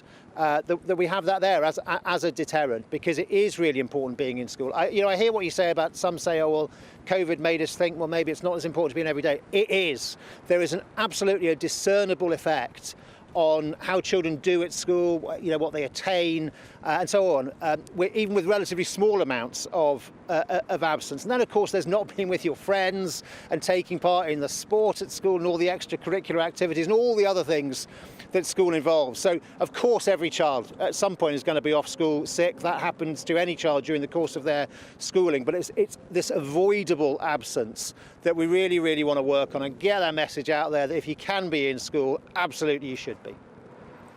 And just before we let you go, Mr Hines, I did want to talk to you about the issue of MPs' safety, very much in the spotlight this week. Have you ever felt unsafe at work? And do you welcome this £31 million package in order to protect MPs in this election year? Well, I think it's really important to protect our democracy. That's not just members of Parliament, of course, but it includes members of Parliament. We have a representative democracy, and it's really important that can go about its business, that individuals can go about their business, and, by the way, their staff members and families without fear. So I do think it's right that there is this focus. The police obviously do fantastic work, and we're all very grateful to them. And yes, I do welcome that focus that the Prime Minister has brought to protecting our democracy, our democratic process, and democratic participation. And you're standing in Westminster now. Should people be able to protest in that area outside the seat of democracy? Look, people can and do protest regularly, and having protest is part of a free society. It's part of a democracy. There are always questions in a free society about how you balance that right to protest, that right to be heard, with other people's rights to go about their daily business, and also, of course, making sure that it doesn't become overwhelming to people. It doesn't become intimidatory to people as well. The police are operationally independent, quite rightly so. It's a great strength of our country. But these are some of the questions that have to be grappled with. Is Rishi Sunak right when he says there's a growing consensus that mob rule is replacing democratic rule? I mean, that's a very strong statement to make. Look, he's absolutely right to say that yes, there are people who try to bring to bear this sort of intimidatory approach, including on elected representatives, but not only. And obviously, as a free society that we value very much our liberal democracy, we can't allow that. We can't allow that to happen. As I say, look, the police rightly are operationally independent, but these are some of the decisions that do have to be made in terms of getting that balance right. Yes, there must be a right to protest, and there is a right to protest. It does draw on an awful lot of policing resource to do that. But we also need to make sure that we don't get to a situation, and obviously we have seen in Parliament just in the last week or so some of the manifestation of when we start to talk about fear of threats, fear of action taken against individuals in the democratic system itself. Having an effect on that democratic system, and we cannot have that because we are a representative liberal democracy. We must be able to have debate and to be able to vote in that system, which is what we've been elected by people to do. OK, Damien Hinds, really good to see you this morning. Thank you so much for your time. Well, as we just mentioned there, the Prime Minister is warning that the UK is descending into mob rule, as he's telling police to use their powers to protect MPs from threats. Well, this comes after a £31 million security package, which was announced to provide politicians with dedicated police to liaise with over safety concerns. Yesterday, we spoke to Lord Wolney on how he feels about the current safety of MPs. Actually having a clear need for that to be offered to some members of Parliament facing threats. And we should not be prepared to put up with the level of threat and coercion that represents, yes, to those individuals, but also to our whole democratic system. We all understand the value of protest, but actually what is happening a lot certainly in the way that people's homes are being encircled, people's offices being encircled. It's not actually about trying to change people's minds. It's about trying to intimidate them, and that's not okay. And it worries me that there hasn't been a uniform application.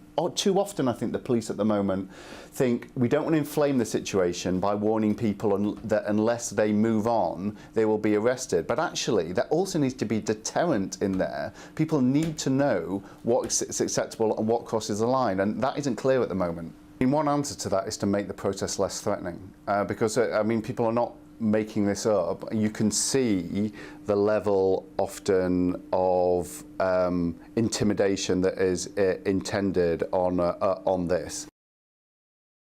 Well, we're joined now by GB News political correspondent Olivia Utley, who joins us live now from Westminster. Very good morning to you, Olivia. You just heard Damien Hinds talking there about the issue of MP safety. It's very much been in the spotlight, hasn't it, for the past week or so.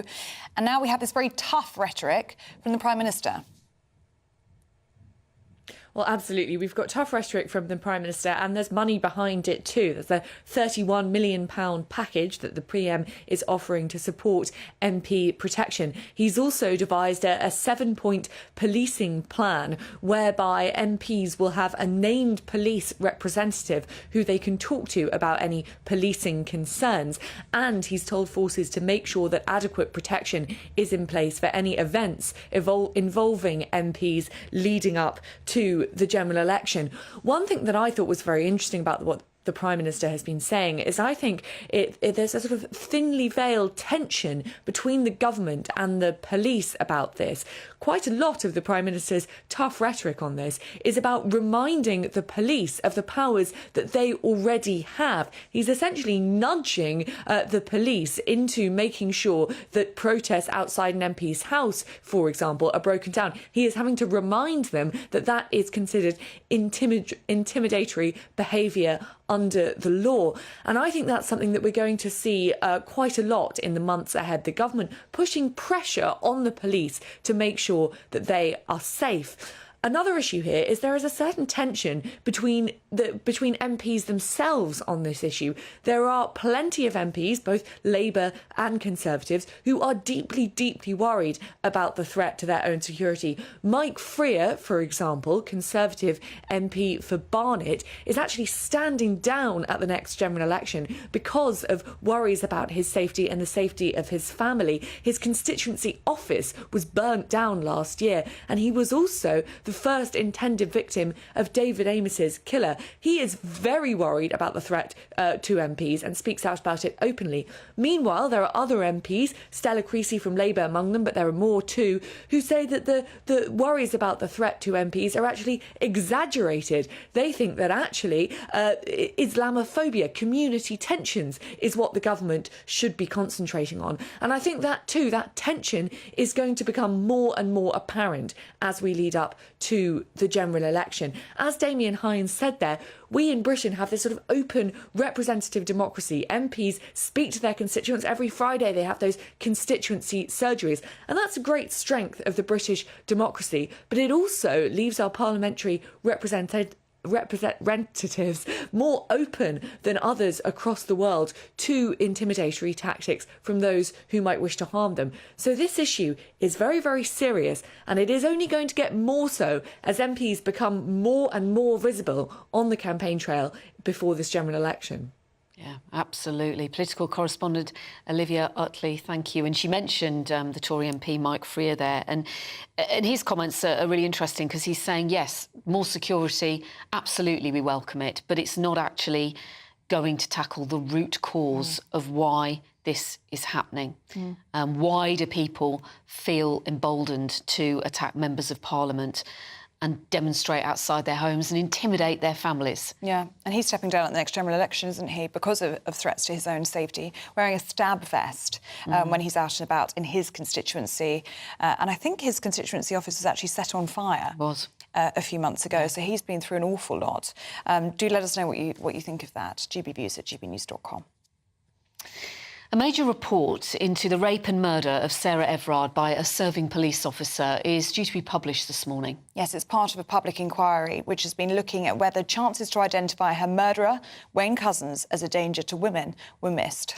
The former Met police officer was given a whole life term for the murder. GB News' Home and Security editor Mark White reports. It was a horrific, senseless crime that sparked widespread revulsion and fueled a nationwide debate on women's safety. The abduction, rape and murder of Sarah Everard was all the more shocking, given the man responsible should have been someone she could trust to keep her safe. The revelation that the killer, Wayne Couzens, was a serving police firearms officer plunged the Metropolitan Police into crisis, with serious questions over whether the force missed signs of earlier offending behaviour. That crisis intensified in the autumn of 2021 with the arrest and then subsequent conviction of another Metropolitan Police officer, David Carrick, a serial rapist who assaulted 12 separate women. Carrick was attached to the same armed unit as Wayne Couzens, responsible for guarding Westminster, Downing Street and other highly sensitive sites.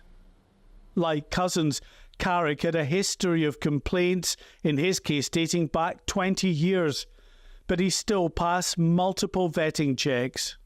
I look back on my time within the Met, and it was over 30-odd years, and there wasn't anything like this going on at all, nothing. So something has clearly changed. Something has gone wrong with the recruitment, the training, the vetting, the supervision of police officers within policing and within the Met. So fundamentally, there's something gone wrong with the Met structure and how officers are looked at. Do you know where Sarah is? No. All right. Examining both the Wayne Couzens and David Carrick cases, the Angiolini inquiry has focused on the potential missed opportunities to identify their offending behaviour at a much earlier stage. For Couzens, that included incidents of indecent exposure in Kent in 2015 and again in the months before Sarah Everard's murder. David Carrick joined the Met Police in 2001. He was later investigated over an allegation of domestic abuse in 2002. Despite this and a string of multiple other complaints against him, he was recertified to remain as an armed police officer. Without doubt, the Angiolini report will make very uncomfortable reading for the Metropolitan Police and the service as a whole.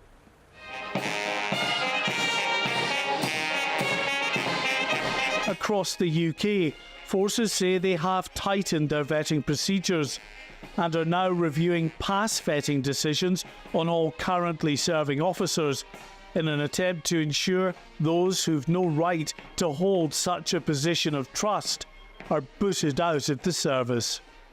Mark White, GB News. And that long-awaited report is out today. Right, let's get you with a forecast. Here's Annie Shuttleworth. Hello, good morning. Welcome to your latest GB News weather update with me, Annie, from the Met Office. Rain will persist across southeastern areas through today, and behind it we'll see sunshine and blustery showers. It's quite blustery across Scotland through this morning, particularly across the Northern Isles and the Western Isles. Some gale-force winds are expected through the rest of the day, so a very windy and unsettled day to come. Elsewhere, though, across parts of Scotland, Northern Ireland into Wales and central England, it will turn a bit brighter as the day goes on, but there's also a risk of some quite heavy downpours as well, and will feel much colder than the past couple of days too.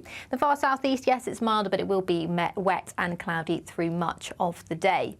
That rain will persist across the far southeast through this evening, but it will slowly turn drier and clearer throughout the night. So clear skies will develop for many areas through the first part of the night. We'll likely see a frost across many areas of Scotland, northern England, as well as some northeastern areas of England, and we could see some mist and fog by tomorrow morning. But across the southwest, some wet weather will arrive by the early hours of Friday. That will turn to snow over the high ground of Wales, as well as northern areas of England, potentially into parts of Northern Ireland and northern Scotland as well, if that rain does push further north.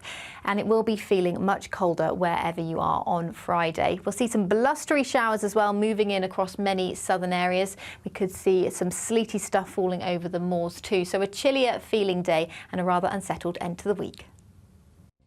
Now, would you like to see calories on menus at restaurants? I don't like it because it puts me off having a burger. Well, you already see them, don't you? Yes. In big places. I think it's if there's more than so many employees, they have to show them. So your fast food restaurants, I think they're always listed. I hate it. Yes, so do I. We're agreed on that one. Let us know what you think, because we're going to be debating that one next.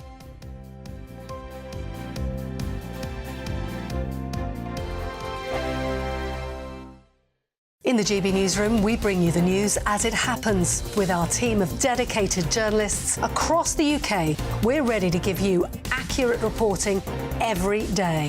When the news breaks, we'll be there with bulletins on GB News, the People's Channel, Britain's news channel. Lee Anderson's Real World. Fridays from 7 p.m. Dr. Jane Jones is the clinical lead for Care After Combat. Yep. Jane, thanks for coming. And just tell me a little bit about your organisation. What do you do? OK, well, thank you for having me here so we can talk about Care After Combat. So we are an organisation, a charity, who work into the prison system, working with military veterans who've somehow got involved with the justice system and... So there's quite a high population of ex-servicemen and women in our prisons. Why is that, do you think? So 2014, the government did a review of who was resident in UK prisons, and what they found were that military veterans are the highest occupational group, and this obviously raises some concerns. Yeah. So the government wanted to do something about that, and so they supported Care After Combat initially just as a scoping exercise, really, to see if there was any way we could help these men and women actually, understand the problems that led to offending behaviour and go on to lead successful lives. So what sort of offending behaviour are we talking typically for people that's in prison that's actually served in our armed forces? Primarily, it's violence. Yeah. So that is the highest offence that we work with. Okay. But of course, the military, as with everybody else, it's the full range of offending behaviour. OK, so we're in a pub, Jane, Dr. Jane, and I guess for some people, the odd tip of alcohol is good, a bit of fun of a weekend, relax, let your hair down. But for some people, alcohol is not always their best friend, and I guess that plays a part in some of your veterans that end up inside. Yeah. Absolutely. So, speaking from my own experience, a good 2/3 of the people I work with have some kind of mental health problem or mental health difficulty, struggling to either adapt into civilian life or with some of the traumas they've experienced during service. People might self-medicate with alcohol to manage some of those thoughts and feelings. Yeah. Your weekend starts here with Friday Night Live with me, Mark Dolan, 8 till 9 on GB News. Big stories, big guests and big laughs as we get you ready for a cracking weekend. That's Friday Night Live with Mark Dolan. Fridays 8 till 9 on GB News. Bring your own drinks. The admission's free. Have a great Saturday night with me, Leo Curse, on the Saturday Night Showdown. It's a crazy world out there, so come and make fun of it with me, my panel of comedians, and a couple of people who actually know what they're talking about. This Saturday Night Showdown is your front row ticket to the clown show every Saturday, only on GB News, the People's Channel, Britain's news channel.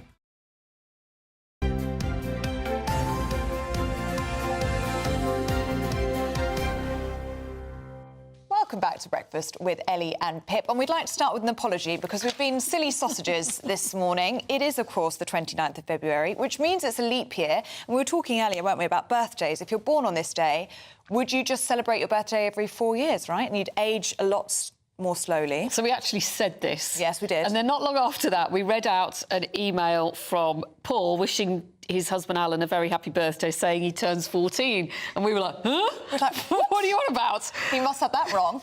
But then Alison and many others have emailed in making a fantastic point, which is the point that we made actually earlier this morning, which is that he's only had 14 birthdays because he's born on the 29th of February. Of course. Meaning he's actually Do you know 56. what? I blame the fact that in this cup, his mug is water, and I need a lot lot more caffeine. Yeah. We were a bit slow on the uptake there, weren't we? Anyway, got there in the end. So happy 56th birthday. Is it to Alan? It is to yes, Alan. Happy birthday. Alan from Paul. And Anne, morning, you're telling us that it's your sister and brother-in-law's 64th wedding anniversary. Aww. Congratulations. I'm not sure you've left their names, though. It would be lovely to have their names. Karen, God, we're all matchmaking this morning. 29th of February, we were asking if you're a lady, are you going to be proposing to your other halves today? Karen is going to throw a single man into the mix. Paul.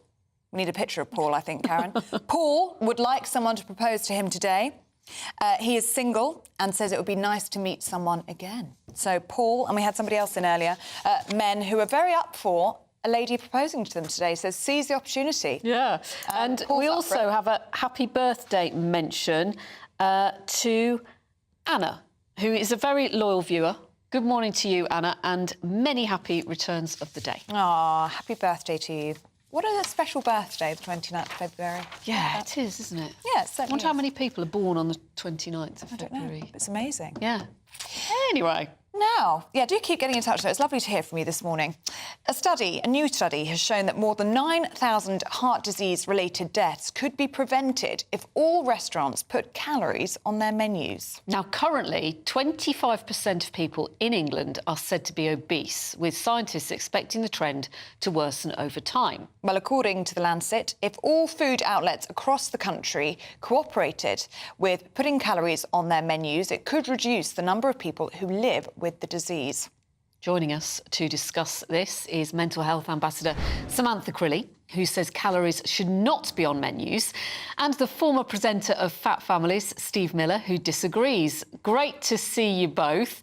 Thanks for joining us on Breakfast. So, let's start with you, Samantha. You're very clear these calories should not be put on menus.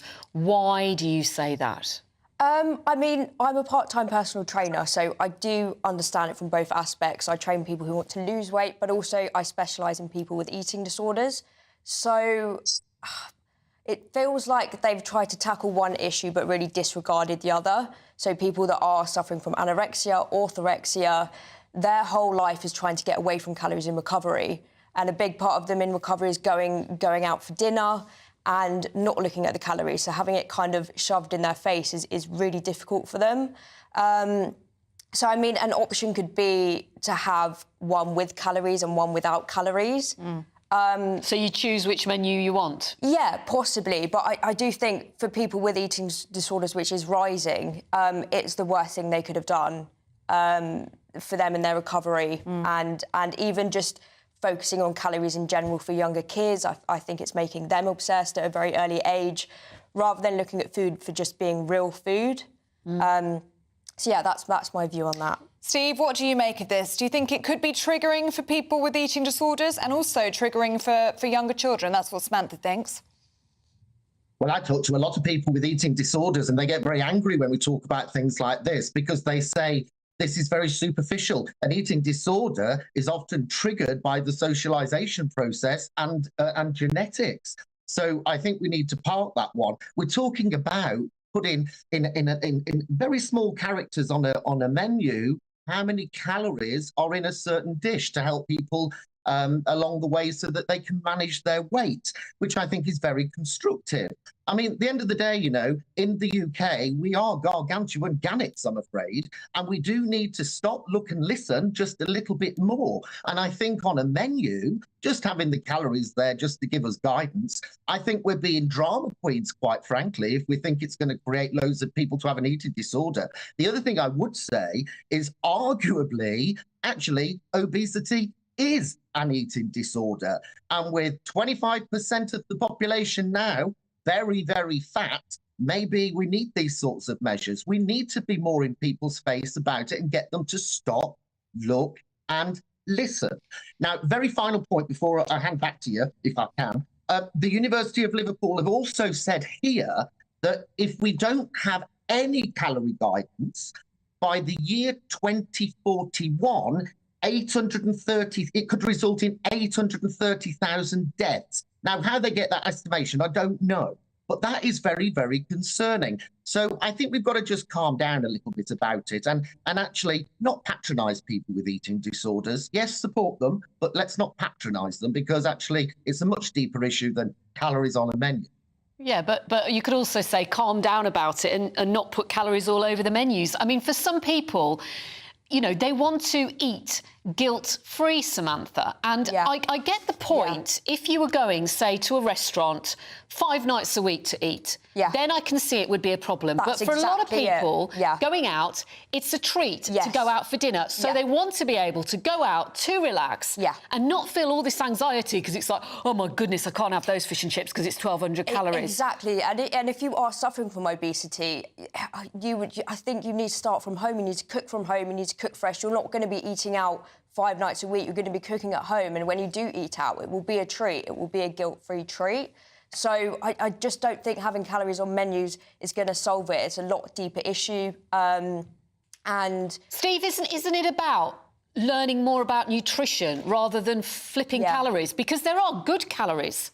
Higher calories doesn't actually necessarily mean it's bad. Yeah. Oh, well, it's typical of 3 slender sensations this morning, I'm afraid. I mean, it's all right for you 3 looking fabulous like you do. But you've got to remember there are a lot of people, and a lot of people who will be watching this programme thinking to themselves, I just want some guidance, and I want practical guidance. I want to know if I'm having, I don't know, fish and chips or gammon and pineapple and chips, how many calories are in it.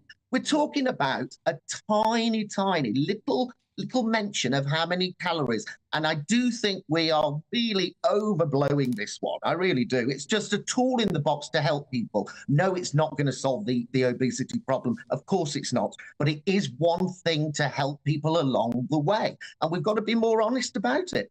OK, I'm afraid we are out of time. But Steve and Samantha, really good to see you both this morning. Thank you so much for your views on that. Do let us know your opinion. We'd love to know. gbviews@gbnews.com. I think Samantha's suggestion wasn't a bad one, about give people a choice. They can have a menu with or without the calories displayed. Well, the restaurants that do it so far, I believe that's the option at the moment, isn't it, for chains that do it already? I think some of them do it. Yeah. Yeah, I think some of them do. But like you said, it's about nutrition. Some dishes are higher fat, but they might be they might be a lot more nutritious.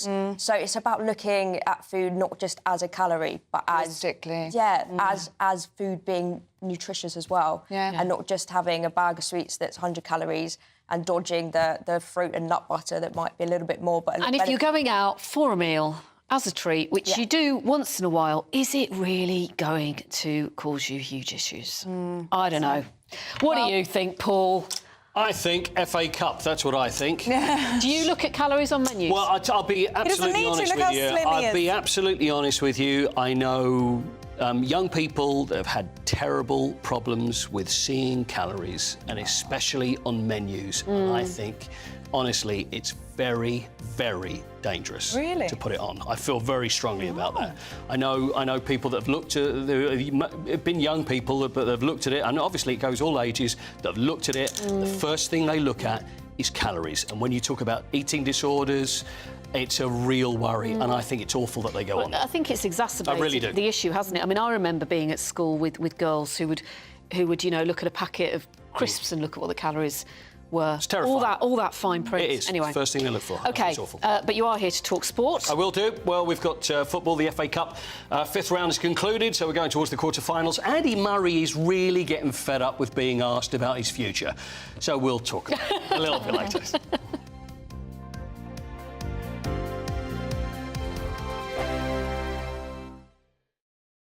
I think the most exciting bit for me is talking to people. People who I think are ignored often by the major news channels. We're going to give news they want to hear. There's a voice there that needs to be heard. I think there's a chance here for a diversity of opinion to be expressed, which you don't find elsewhere. It's really exciting. We don't hold back. We're free to say how decisions that are taken here affect us all around the country.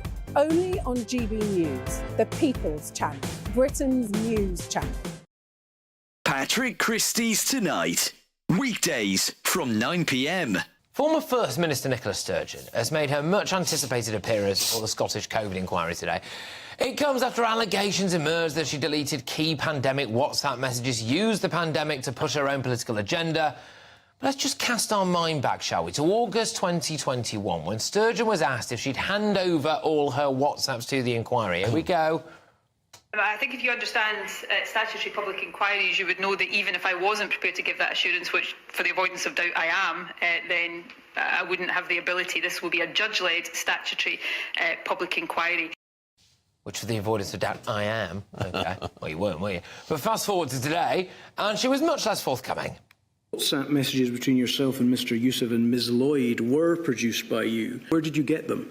They were provided to me through the Scottish Government. But did you delete them? Yes. Did you consider yourself, against that background and your considerable ministerial experience, to be precisely the right First Minister for the job? No, that's not how I would have thought of it at all. There's a large part of me wishes that I hadn't been. All right, then. I'm joined now by Tory MP Lee Anderson. Lee, are those just crocodile tears? Well, it looks like crocodile tears to me, Patrick. I mean, first we had the missing camper van. Nobody knows where that is. Now we've got this nonsense. We've got these burner phones, dodgy £5 phones from wherever they bought them from, WhatsApp messages going missing. It all looks a little bit dodgy to me. I mean, she's bleating on there, she's crying on screen. this is not cutting no ice. You know, it's crocodile tears. It makes you wonder what the SNPs are all about, Patrick. It looks... I mean, the people that have burner phones, let's be clear, people that have these dodgy phones where you can't trace them and disappearing WhatsApp messages, these are normally criminals, these are drug dealers, and you know what? These SNPs are no better than criminals. Join us every night on GB News at 11 p.m. for Headliners, which is 3 top comedians going through the next day's news stories, which is exactly what you need, because when the establishment has gone crazy, you need some craziness to make sense of it. Headliners. You don't have to bother reading the newspaper. We've got it covered for you. Every night at 11 p.m. and repeated every morning at 5 a.m. We won't send you to sleep like some of the other paper review shows out there. So join us 11 p.m. every night on GB News. The People's Channel, Britain's news channel.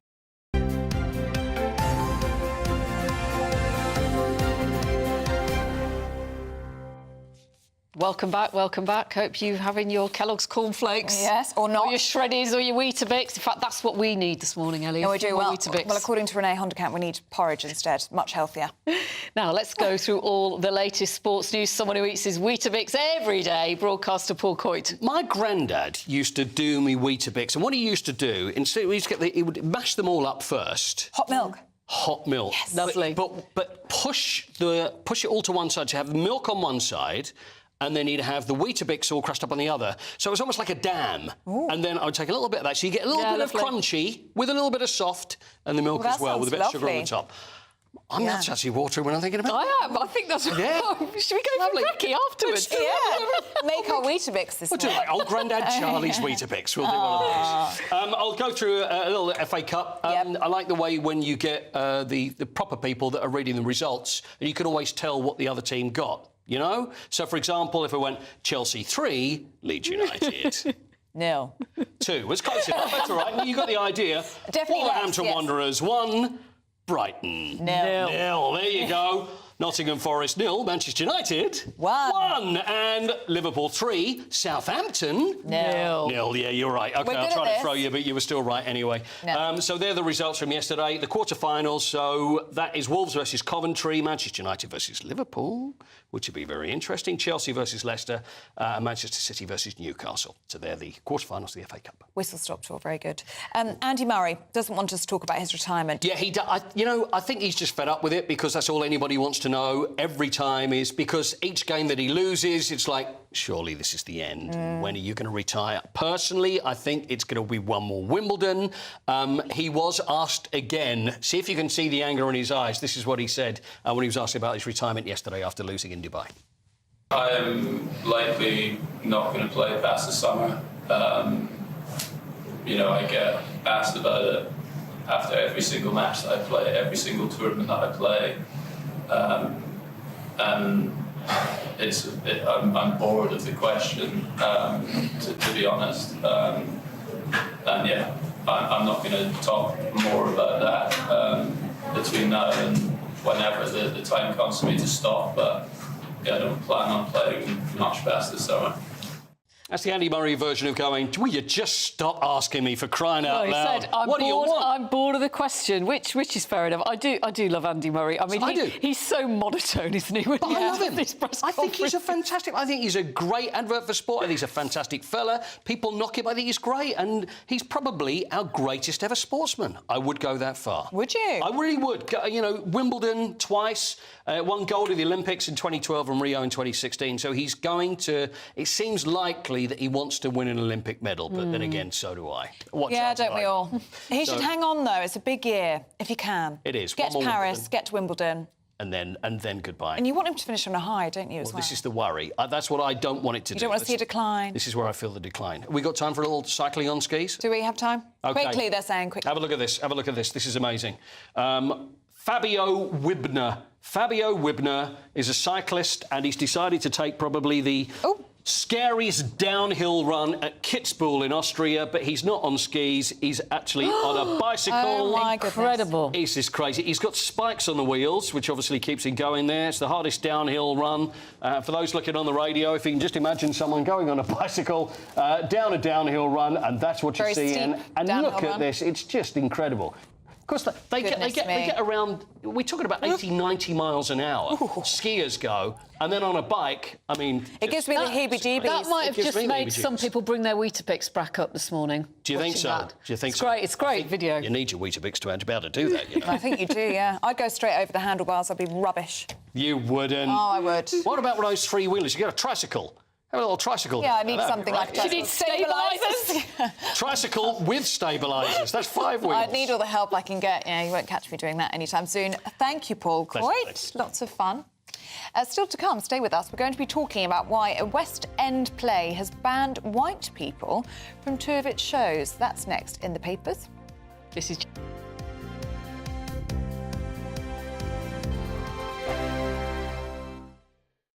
2024, a battleground year. The year the nation decides. As the parties gear up their campaigns for the next general election. Who will be left standing when the British people make one of the biggest decisions of their lives? Who will rise? And who will fall? Let's find out together. For every moment, the highs, the lows, the twists and turns. We'll be with you for every step of this journey. In 2024, GB News is Britain's election channel. Martin Daubney, weekdays from 3 p.m. Welcome to the show. Superb stuff, great footage. So you're right in the thick of it there. What's the mood on the ground? Well, I've left there now. I've actually now come to that EU Council summit that I was talking about. It's still pretty chaotic. The entire city of Brussels has been completely clogged with these tractors, sort of 3 abreast in most of the roads across the city. The people of Brussels aren't particularly happy. I mean, this is sort of reminiscent for some people of the Just Stop Oil protests, you know, people gluing themselves.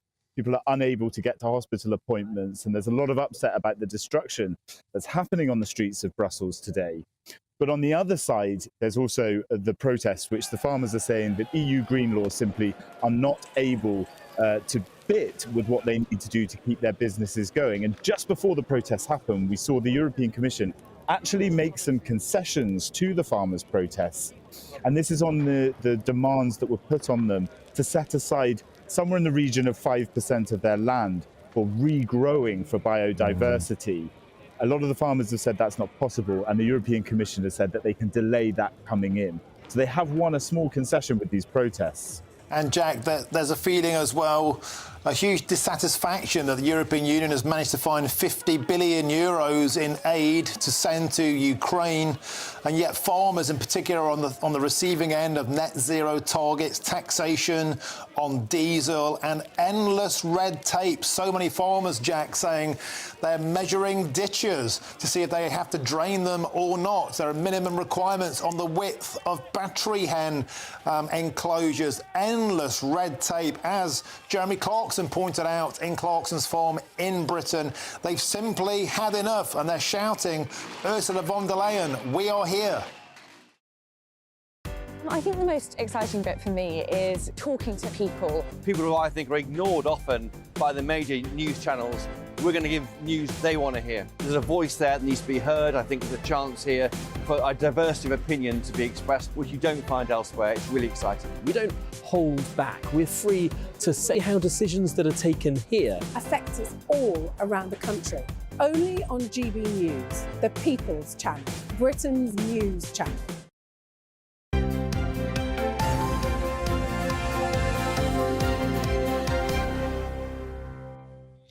Welcome back. You are... My voice was a bit high there. I think it's leapt an octave.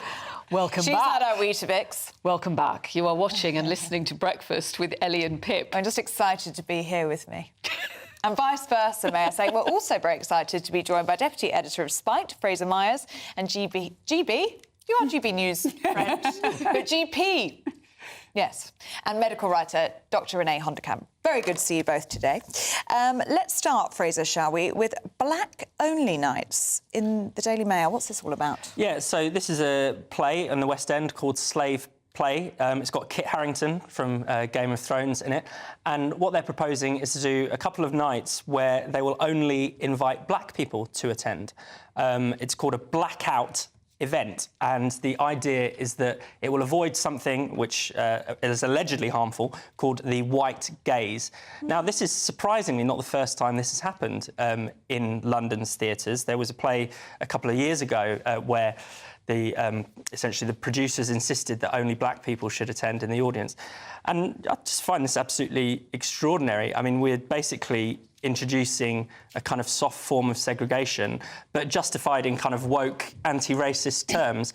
And, you know, if you look into the US, where this problem is much further advanced, you see things like in universities, there are black-only graduation events, black-only dormitories, black-only... And you think this is going down a very dark path. Well, I just wonder, especially at the current time where everything feels so febrile, so polarised, it's just not the right tone. I think so. And again, you know, the justification is always that apparently, and I just find this mind-blowing that people can say this with a straight face. They say that black audiences will react differently to white audiences. I mean, these are racial essentialist ideas that we thought we'd banished, and they are now become progressive. You know, that's what worries me. Well, just to offer some balance on this, the playwright, I don't actually have his name right now, but his surname is Harris. He's spoken to the press about this, saying he's excited by this prospect. He says it is a necessity.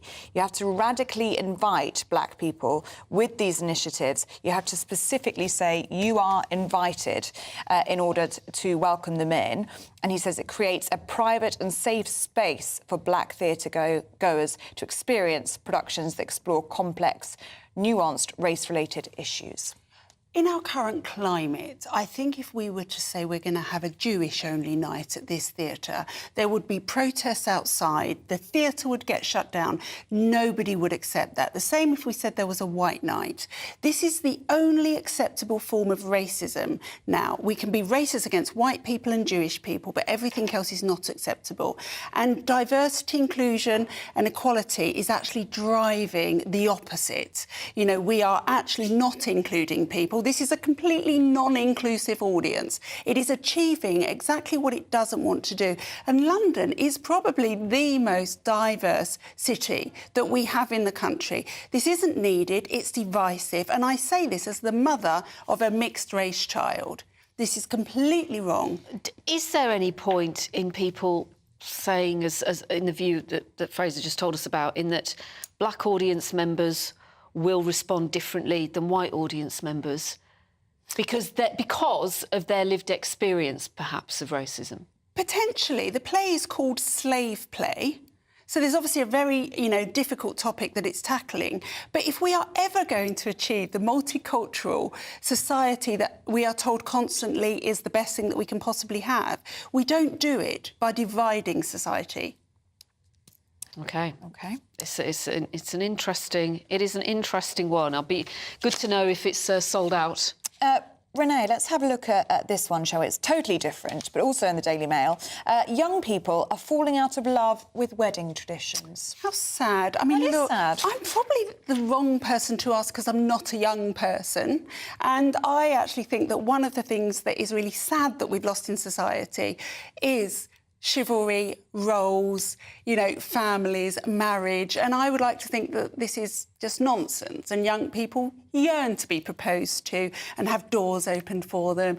And I think it might be quite exciting that your partner is going to go and talk to your dad about getting married to you. I find all of that very romantic. So do you not find it just completely archaic? No. The idea of a father giving his daughter away? No. Even if she's already cohabited with her partner for years anyway. But we all know... to me, at times, it does feel a bit... But no father in the world is going to say no, is he? We know that. We know it's just a ritual. It's just something that's happening, just as your father walks you down the aisle. I think these are just rituals that women used to think would be really romantic, and you're going to do it. Did your partner ask your father? He did, yeah, and he got down on one knee. And I like all of that. I like it too. And I like the idea of parents. I think I'm going to ask both parents, just because that's a bit of a modern twist, to walk me down the aisle. Yeah. So there's ways that's of nice, doing because it. you're modernising it a bit. Yeah, because my mum was central, really, to growing up. So I think that's quite important. But I think it is really interesting how younger people are perhaps falling out of love with these traditional customs. Apparently 54% of people now think that the bride's father shouldn't pay for the wedding. That caught my eye. Yeah, and I'm sure lots of brides' fathers are very, very, very relieved to hear that because the wedding is obviously a massive, massive cost. I mean, you can see that some things are, what's interesting is that the things that people don't think are outdated are the things that are just more ritualistic. Wearing a long white dress, everyone still likes that. Everyone still loves that. Everyone still loves wearing a veil, being, tossing the bouquet, pretty much. I mean, it's interesting. I want to know who the 25% of people are who think it's outdated to promise to obey your wedding vows. I would say that that's a marriage that's not going to be a happy one. What if you don't obey? I don't think I'd promise to obey. I'm not sure if I like that. Have you sorted out the vows bit yet? No, we haven't even talked about that. I'm not sure if I'd promise to obey. No, the wedding vows. I mean, not to obey your husband, of course. Oh, yeah, no, I do the wedding vows. I don't think I'd be promising to obey. Says, 25% of people think it's outdated to promise to obey I'm the wedding them. vows. I'm in the 25%. No, we're out of time, I'm afraid. Would you believe? Too much fun. But you're back in the next hour. Renee and Fraser, thank you very much. Here's the weather. That warm feeling inside from Boxed Boilers, sponsors of weather on GB News. Hello, good morning. Welcome to your latest GB News weather update with me, Annie, from the Met Office. Rain will persist across southeastern areas through today, and behind it we'll see sunshine and blustery showers. It's quite blustery across Scotland through this morning, particularly across the Northern Isles and the Western Isles. Some gale-force winds are expected through the rest of the day, so a very windy and unsettled day to come. Elsewhere, though, across parts of Scotland, Northern Ireland into Wales and central England, it will turn a bit brighter as the day goes on, but there's also a risk of some quite heavy downpours as well. It will feel much colder than the past couple of days too. The far southeast, yes, it's milder, but it will be wet and cloudy through much of the day. That rain will persist across the far southeast through this evening, but it will slowly turn dry and clearer throughout the night. So clear skies will develop for many areas through the first part of the night. We'll likely see a frost across many areas of Scotland, northern England, as well as some northeastern areas of England.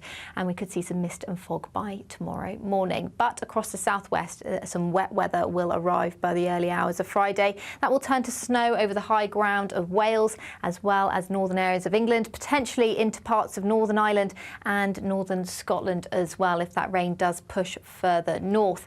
And it will be feeling much colder wherever you are on Friday. We'll see some blustery showers as well moving in across many southern areas.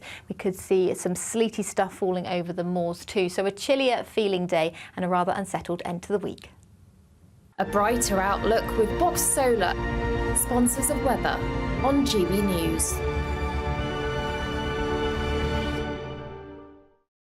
In 2024, GB News is Britain's election channel. So join me, Tom Harwood, for the Rochdale by-election results. From midnight through to 6 a.m, we'll discover the twists and turns of the most unpredictable by-election in a long time. He should be celebrating. I mean, it's left during it, you know. And from 6 a.m. Friday, join Michael Portillo on GB News Breakfast for his take on the results. GB News, Britain's election channel.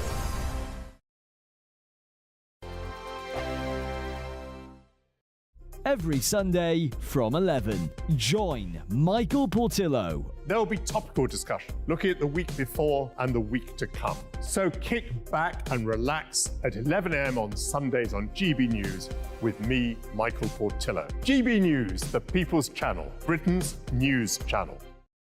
Your weekend starts here with Friday Night Live with me, Mark Dolan, 8 till 9 on GB News.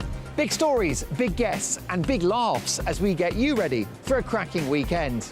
That's Friday Night Live with Mark Dolan. Fridays 8 till 9 on GB News. Bring your own drinks. The admission's free. Britain's Newsroom, weekday mornings from 9:30. When you listen to Nigel Farage's assessment there, do you feel that maybe this is as good as it was going to get, given that we had the pandemic and it was inevitably always going to be a bit of a mixed bag? Well, I think it's a bit of a poor excuse from Nigel there that they haven't done it properly. The facts are, Nigel, that it's not worked. It's not going to work. Yes, we will rejoin. I mean, are we better off for it? Are they... Can I jump in there, Charlie? We're going to rejoin under which government? Because Labour aren't going to do that, unless you don't think... But I mean, it's going to be unavoidable not to join, because I think it's getting worse and worse for us. I mean, let me just say this. Are the NHS better because we're out of Europe? No, they're not, because they're not employing more staff. Is the building trade better off? No. Is travelling abroad or to the EU or staying in the EU, are we better off? No. Are we better off because foods rise because of the EU? No. Are we better off with imports and export? No, because they're taking longer. The overall result is that we're not better off. The killer point here is 57% of the public would now vote to remain. 33% would leave. Surely that's the telling point. It depends on the pollster, Charlie, because we were talking to a very good pollster earlier who said there's no enthusiasm for any change in a year. Maybe 10 years, they might be thinking about it. Belinda de Lucia, let's bring you in. I'm sure you want to react to what Charlie said. I mean, who would have thought that the UK wanting to run its own affairs and making our politicians more accountable would be so revolutionary? EU Parliament voted a majority to get rid of the vetoes, the last remaining scraps of democracy that the EU had. Now, luckily for EU citizens at the moment, you know, it means a treaty change to actually go forward. But that is the mood. The ever closer union. We have dodged a federalised, globalist, international, power-gobbling, anti-democratic organisation, and that's worth more than a few trade and travel perks for a few wealthy people in this country. Hear, hear. Belinda de Lucia, Charlie Mullins, great to see you both. I'm Andrew Doyle. Join me at 7 o'clock every Sunday night for Free Speech Nation, the show where I tackle the week's biggest stories in politics and current affairs with the help of my 2 comedian panellists and a variety of special guests. Free Speech Nation, Sunday nights from 7 on GB News, the People's Channel, Britain's news channel.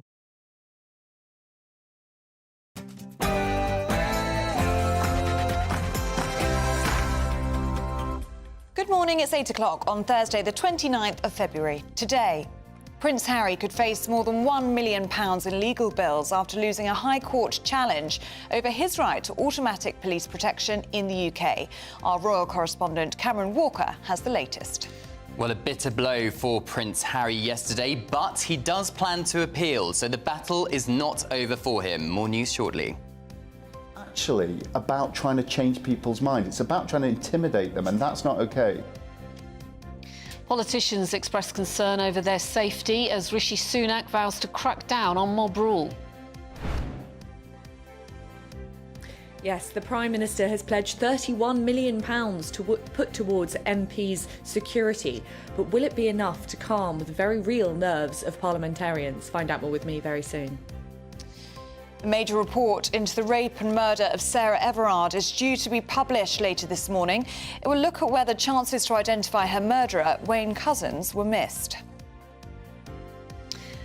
And, who loves fish and chips? Well, the National Fish and Chips Awards were held in a ceremony in London last night. Fierce competition, but we're meeting the winners this morning. Ladies, there's no need to wait for a man to propose because, of course, it's 29th of February. It is a leap year.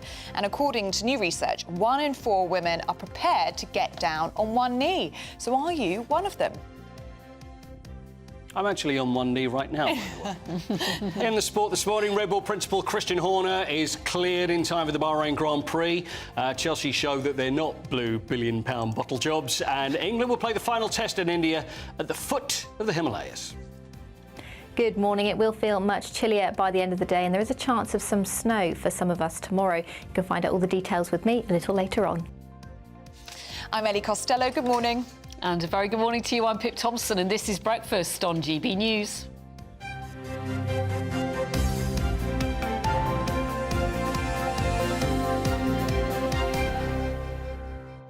Happy leap year, if that's a thing. 29th of February today. We're talking about women proposing to men and would you do it? Jackie has been in touch, good morning to you, saying, I proposed to my husband 14 years ago on leap day, I like that, as he said he would only marry me if I proposed to him.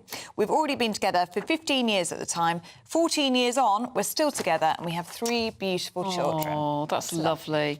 Les, good morning. My wife Barbara has her 17th birthday today, and every time time a grandchild passed her, they celebrate. Oh, that's a nice lovely. tradition. At least we're with the times now. We were getting very confused. Yeah. Somebody said they were 14 years old earlier, didn't they? Yes. We couldn't work that one out, but obviously they only celebrate. Because we haven't had our shreddies, Ellie, that's why. Yes, that's why. And I'm trying to find... I'm determined to find this. I'll find it Well, you next do week. that and I'll have a little It's a gentleman who's 92 years old today who we must wish happy birthday to, so I will find that message. Yeah, we've had loads of lovely messages about birthdays today. I think there are a lot of birthdays. Lots of people are shocked about cornflakes and how unhealthy they are. Renee Honderkamp has told us off this morning, saying they're full of and bad we're talking things. about fish and chips later. We are. Sorry, Renee.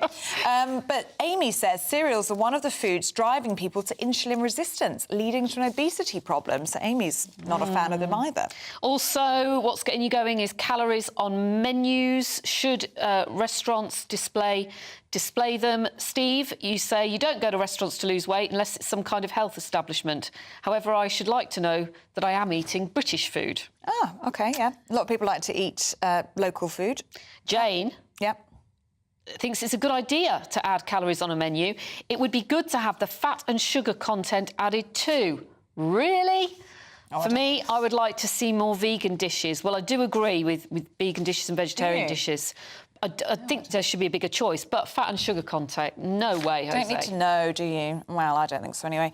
Catherine says it is not restaurants' responsibilities to help overweight people make healthy decisions. People need to take their own responsibility. And Jin, good morning. Last thing you want to do if you go out for a meal is check calories. You think it's a dopey idea. I'm with you, Jin, absolutely. Yeah, we'll keep those views coming in on any of the things that we are talking about today, specifically a leap year. Would you like to be proposed to by a lady today? Or if you are a woman, would you propose to a man today? Let us know, gbnews@gbnews.com. Now, to our top story, and Prince Harry is set to appeal a High Court ruling that found the government had acted lawfully when revoking his right to automatic police protection here in the UK. The Duke of Sussex could be made to fork out £1 million in legal bills. He took the government to court back in February 2020, claiming he faced significant security threats while in the UK. Well, joining us now is our royal correspondent, Cameron Walker. Very good morning to you, Cameron. And this is a blow for Prince Harry, isn't it? Yeah, it absolutely is. The judge's ruling came out yesterday morning, and he agreed with the Home Office that RAVEC's decision, which is the committee which made the decision back in 2020 when Harry stood back as a working royal to change the level of police protection which he got, was not unlawful, it was not irrational, and they made the decision kind of perhaps in goodwill. Now, Prince Harry disagrees with that because, as you say, he is appealing. The Mail is reporting today, and it says in the judgment that Prince Harry demanded to know who on that committee made that decision. I think to many people, it's not one person making the decision. RAVEC, which is the Home Office committee that made the decision, is made up of senior police officers, government officials, and members of the royal household. Now, Prince Harry's lawyers argued during the three-day trial in December that there was some kind of prejudice in that committee because he was not getting on very well with senior members of the royal household, which he has made quite clear in his memoir Spare. So, for example, Sir Edward Young, who's the late Queen's private secretary, part of that committee, did not particularly get on with Prince Harry, according to Prince Harry. So that was Prince Harry's argument, but of course the judge disagreed and said that RAVEC were entitled to make the decision they did. Where does it stand, though, on the fact that, OK, he's not a senior royal, he's stepped away, but his father is still the king. So, therefore, does the risk to him still remain the same? Well, there's a common misconception that Prince Harry has zero security when he's in the UK. That is not the case. The Home Office decides on a case-by-case basis if Prince Harry warrants police protections. For example, when he came back to the UK for the Queen's funeral, the coronation, and even last minutes when he came back, excuse me, to see the King following the cancer diagnosis, he did have some form of police protection. But what the decision was made in 2020 was take away his automatic rights to 24/7 armed police protection. So it's done on a case-by-case basis, and Prince Harry has to give 28 days to the Home Office before he comes back to the UK so they can organise that police protection. Prince Harry's lawyer kind of disagrees, though. They cited an instance back in 2021 where Prince Harry attended the Well Child Awards and he claims he was chased by paparazzi because he didn't have police outriders and things like that. So There are some disputes in the court documents. Prince Harry also argues that he's actually in more danger than Princess Diana, his mother, was, who was clearly tragically killed in the car crash in Paris. I was just about to raise that point with you, Cameron. His argument put forward by lawyers was quite an emotive one, wasn't it, really? He talks about his mother, Princess Diana, and he also talks about his children, saying he doesn't feel as though they would be safe if they came here to the UK. Yeah, he absolutely does. And Princess Diana, when she died in the Paris car crash, had obviously also had her police protection taken away. She had a private bodyguard.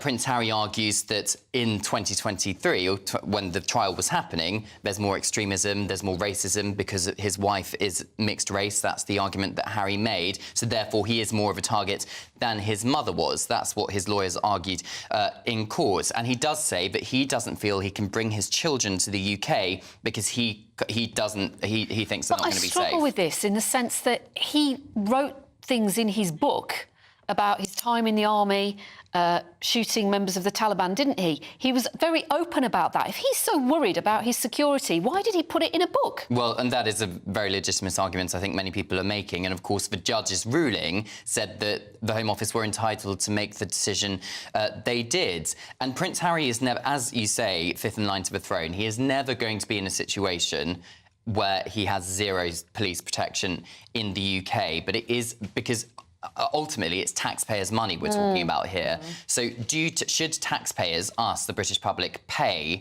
for a member of the royal family who is not a working royal anymore for their 24/7 police protection? And the judge's ruling says that that simply is not the case anymore. It's a good question. It's a difficult one, isn't it? Because his father is still the king. Yeah.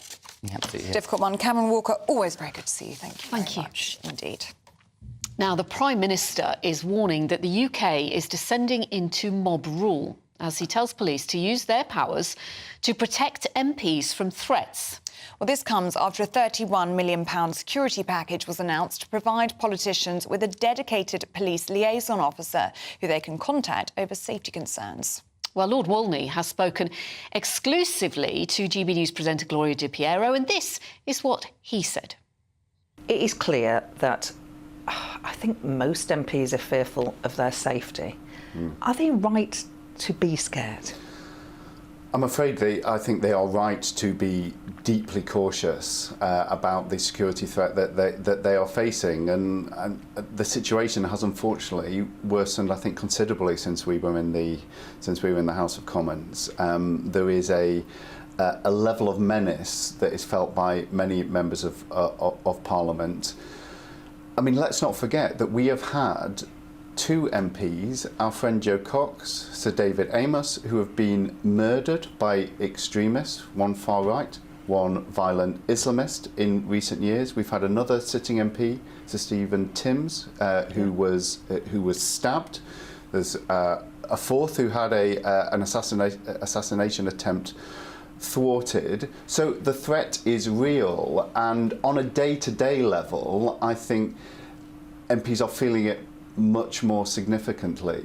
So the extra level of protection that's been announced by the government this week, it's very welcome, but I think we should take a step back and think that, you know, a lot of this money is clearly going on the kind of close protection that for decades now has really only been needed to be offered to very senior ministers in particular jobs, in particular high-profile roles like the Home Secretary, the Defence Secretary, and now you're actually having a clear need for that to be offered to some members of Parliament facing threats. And we should not be prepared to put up with the level of threat and coercion that represents, yes, to those individuals, but also to our whole democratic system. There is protection that is offered to senior people, and what you are seeing is the expansion of that. I mean, I think realistically, we're not probably going to get to the idea of, you know, a copper outside the home of every MP. The money should follow the threat. We should not be thinking of this in terms of there is a budget and you can't go further than that. But I think what we've also got to do is reset the conversation about what is acceptable in terms of how we discuss issues with members of Parliament and how people get their point of view across, because I think we've got this wrong, actually, and I say we. I think particularly there has been. My concern is that people that come from our political tradition, we come from the left, we come from the Labour Party. We're all brought up in the tradition of protest, one way or another. I was taken by my mum on C&D marches in the 1980s. You know, we all understand the value of protest, but actually, what is happening a lot certainly in the way that people's homes are being encircled, people's offices being encircled. It's not actually about trying to change people's minds. It's about trying to intimidate them, and that's not okay. That's Lord Wolney speaking exclusively to Gloria Di Piero. Well, GB News' political correspondent Olivia Utley joins us. Good morning, Olivia. Very strong words from Rishi Sunak, but this does seem to be an issue when it comes to threats to MPs. That does seem to be an issue which unites all parties. Well, it's certainly an issue which the Prime Minister is taking very seriously indeed. He's promised £31 million to put towards MPs' security in the run-up to the election, and he has also proposed this 7-point policing plan whereby members of Parliament will have a designated police officer who they can speak to if they're worried about security concerns. I think the other thing which it's worth bringing up from that statement from the Prime Minister is, if you read between the lines a little bit, it sounds as though there might be a bit of tension between the government and the police on this issue. It sounds as though Rishi Sunak is sort of nudging the police, reminding the police that they already have the powers to break up protests outside an MP's house, for example, on the grounds that those protests could end up being intimidatory. Now, this is something which we've seen before, that tension between the government and the police over protests. When Suella Braverman was Home Secretary, she and Mark Rowley seemed to be at loggerheads over whether or not some of those earlier pro-Palestinian protests should even be allowed to go ahead at all. And Suella Braverman wrote an open letter to the police commissioner reminding him of the powers that the police have. So I think this is quite an interesting element of this story. It sounds as though the government wants the police to be tougher than they're being at the moment. Another thing to bear in mind is, you say quite rightly, Pip, that parties are united about the threat to MP safety, and that is absolutely true.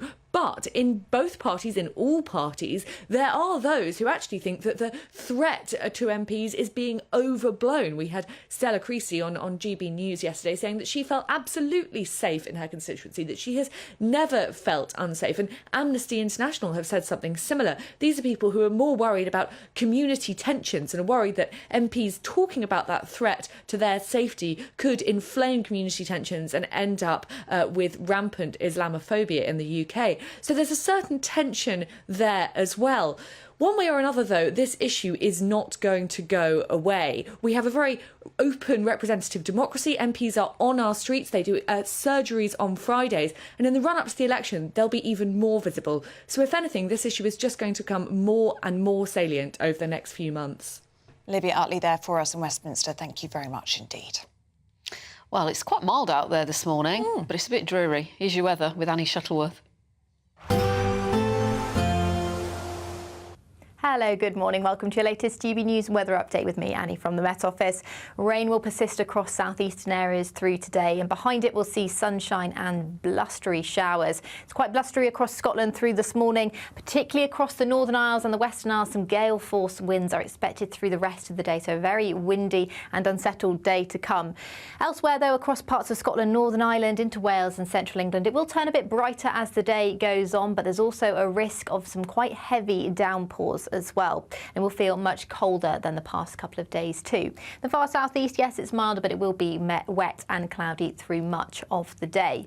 That rain will persist across the far southeast through this evening, but it will slowly turn dry and clearer throughout the night. So clear skies will develop for many areas through the first part of the night. We'll likely see a frost across many areas of Scotland, northern England, as well as some northeastern areas of England, and we could see some mist and fog by tomorrow morning. But across the southwest, some wet weather weather will arrive by the early hours of Friday. That will turn to snow over the high ground of Wales, as well as northern areas of England, potentially into parts of Northern Ireland and northern Scotland as well, if that rain does push further north. And it will be feeling much colder wherever you are on Friday. We'll see some blustery showers as well moving in across many southern areas. We could see some sleety stuff falling over the moors too. So a chillier feeling day and a rather unsettled end to the week.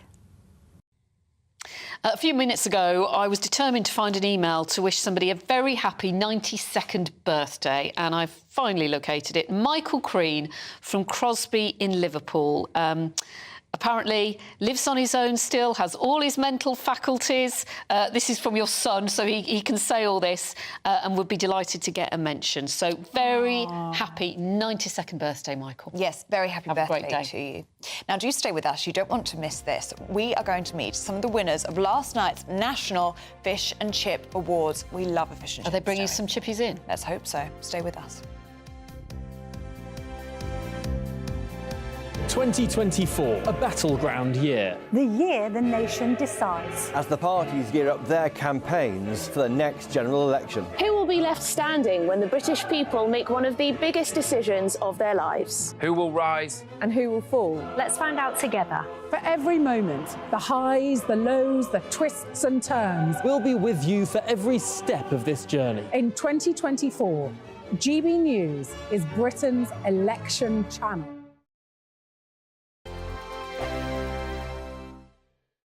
I'm Christopher Hope. And I'm Gloria Di Piero, bringing you PMQ's live here on GB News. Every Wednesday, we'll bring you live coverage of Prime Minister's questions when Rishi Sunak and Sir Keir Starmer go head-to-head in the House of Commons. We'll be asking our viewers and listeners to submit the questions that they would like to put to the Prime Minister, and we'll put that to our panel of top politicians in our Westminster studio. That's PMQ's live here on GB News, Britain's election channel. The Camilla Tominey Show, Sunday mornings from 9:30. Questions to be answered, and there seem to be a significant amount, does once again point its way to a public inquiry into exactly what happened in this case. Starmer's called for that. Would you call for that too? I certainly think that first of all, there's one thing that's happening now. The NHS have to order an independent inquiry. That's been done. So they've got to look at all the whys and wherefores of what happened with this man. If it appears that we're not getting sufficient depth and breadth to this, then I think having an inquiry with all the powers that brings would be extremely advantageous. What I don't want is some long-winded inquiry that will take years, by which time other people will have been put at risk and maybe other lives have lost. We know what the problems are here, Camilla. Law's been passed on this. This is all about making sure on the ground we implement the highest degree of monitoring in order to ensure the safety of the public. Has care in the community failed? I mean, it seems oxymoronic to say that it's care in the community in this case. We know that the number of psychiatric care beds has been slashed from 52,000 back in 2001 to 24,000 now. I've anecdotally, because I wrote my column about this in the Telegraph yesterday, received quite a lot of correspondence from people saying the situation with care in the community is dire. People aren't being adequately monitored. Was it a mistake to close down all of those mental institutions? I don't think we should go back to those days when we had those appalling institutions where we just lock people away and forget about them, and not just mental health people, but autistic people and disabled people. Horrific way to treat individuals, and you know I campaign on that a lot. I know. However, I think if we move into a more community-based approach, which can be really good for many, many people who are on the spectrum and on that scale of mental health, we have to remember there will be a small but significant number who will continue to pose a danger. Okay. And that's why monitoring is so important. I'm Michelle Dewberry, and I'm not here to tell you what to think. I'd much rather hear what you have to say. So send in your opinions to gbviews@gbnews.com. Keep them clean, and you never know, I might read them out. With my panel here on Jubes & Co, we debate, we get stuck into the issues of the day on a show where all views are welcome, especially yours. GB News, the People's Channel, Britain's news channel.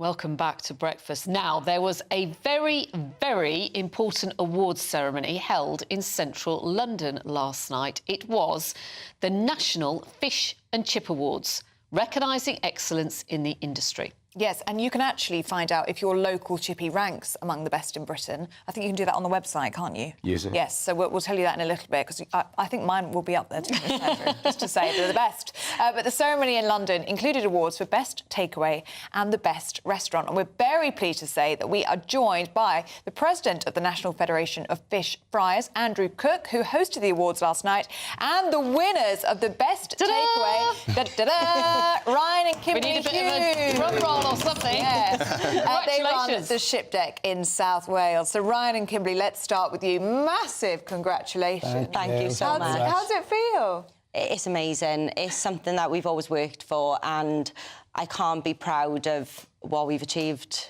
It's just... I don't think it's sunk in for us No, yet. it hasn't. It's a bit overwhelming, but yeah, it's great. We're in a small village, and to take the trophy back to Wales. I think it's been going for 35 years now, the Fish and Chip Awards. To take it back to Wales, and it's only the 3rd time it's ever come into Wales. Amazing. It's an So, achievement Ryan, for us. We're proud of, yeah. what makes your place, Ship Deck, the best in the fish and chip business? So, quality. It's all to do with the quality, and when you find that quality is keeping it consistent for your customers. So we put a lot of work, a lot of effort into our produce, the staff training. We've got a fantastic team of people behind us, which we'd never achieve this without.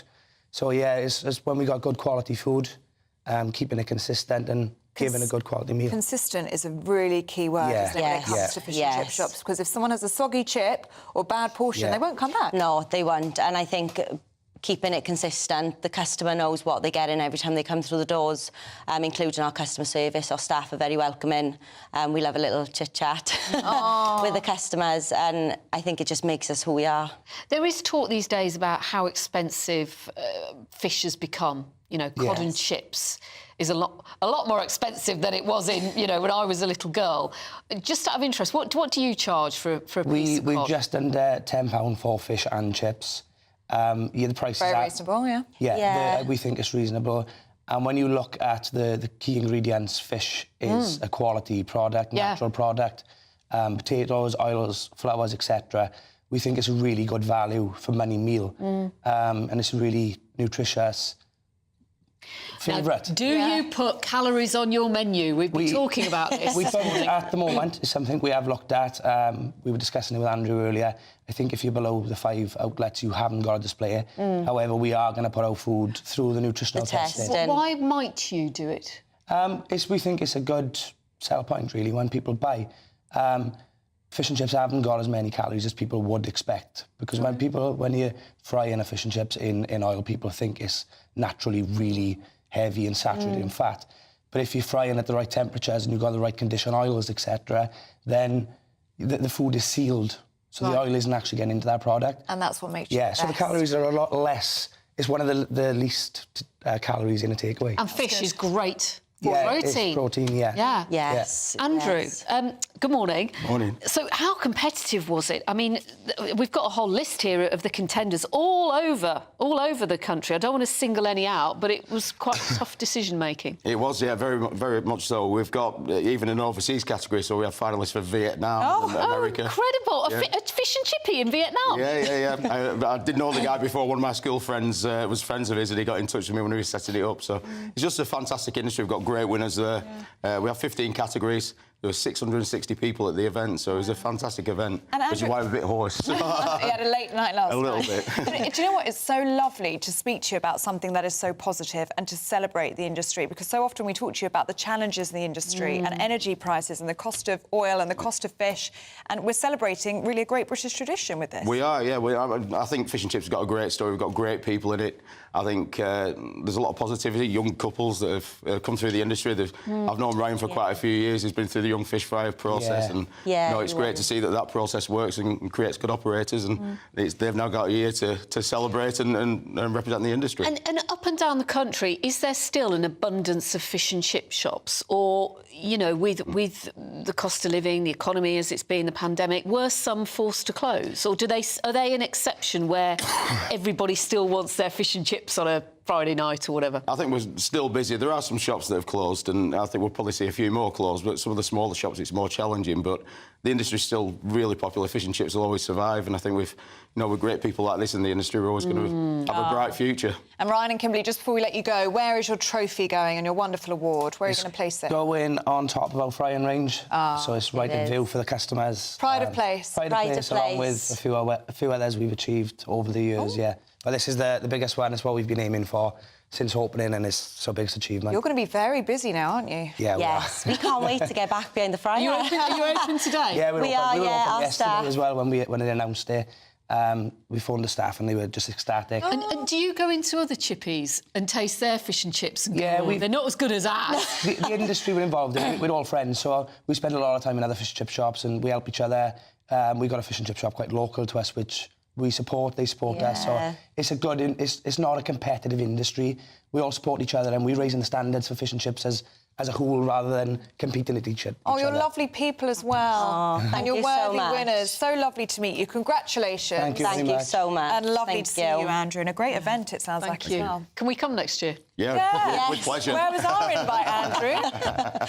And we wanted some fish and chips this morning. Are they in the post? Yeah, we'll get some dropped off for you. Thank you. Now, do stay with us. Still to come, we're going to be having a look through the back pages with our friend Paul Coit, or Coyote, depends who you ask. That's next. This is GB News Breakfast with Ellie and Pip.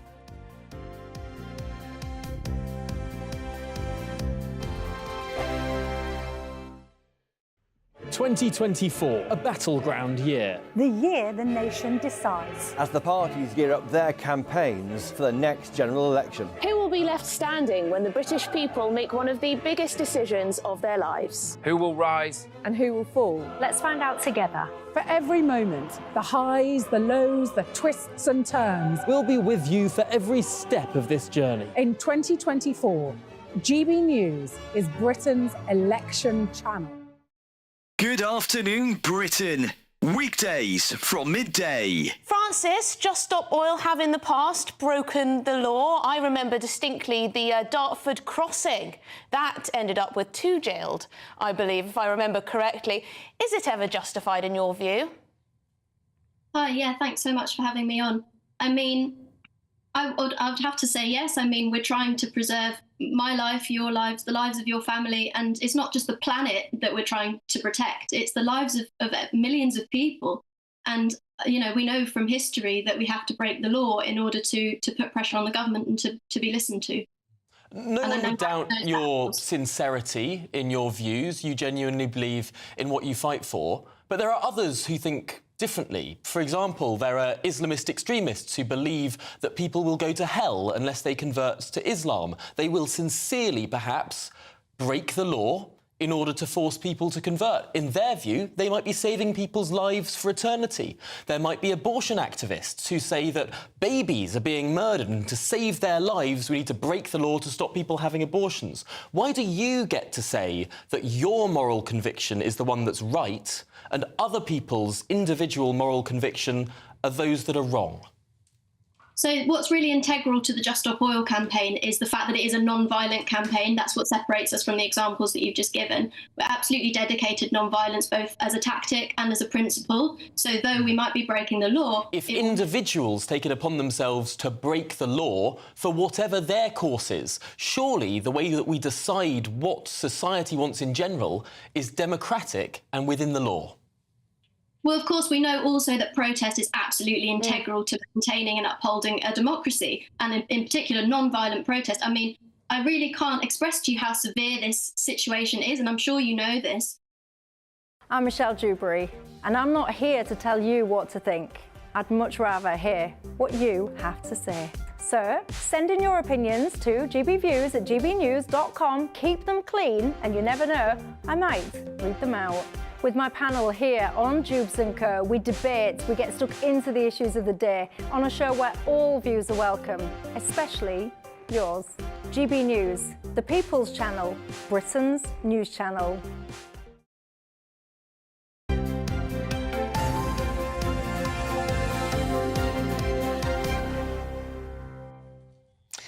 Welcome back. You are watching and listening to Breakfast with Ellie Costello and Pip Thompson. And it's time to go through all the latest sports news with our friend Paul Coit, who's here with us. Still looking around for the fish and chips, though. It's all very well bringing the cup. Did they not bring it? No, it made me hungry.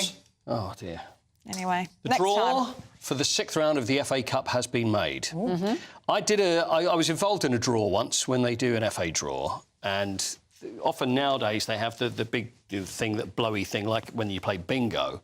But they had these velvet bags, and you go into FA headquarters. So I had to do this for the radio, and I'd be saying and that so-and-so, they've won it 3 times, they've done this. So anyway, I was trying to take it seriously, and they had the 2 velvet bags, and then one would be drawn out of one bag, one would be drawn out of the other. There was all these rules. Is that don't touch the balls, you mustn't do that, you mustn't do that. And if a ball drops at any point and falls on the floor, then they have to redraw it. So they take it very, very seriously. So you probably knowing me, I was trying to just have a little bit of fun with it and just have a bit of a laugh. Well, kind of, no, but I was just sort of trying to make it, but they would not have any of my humour.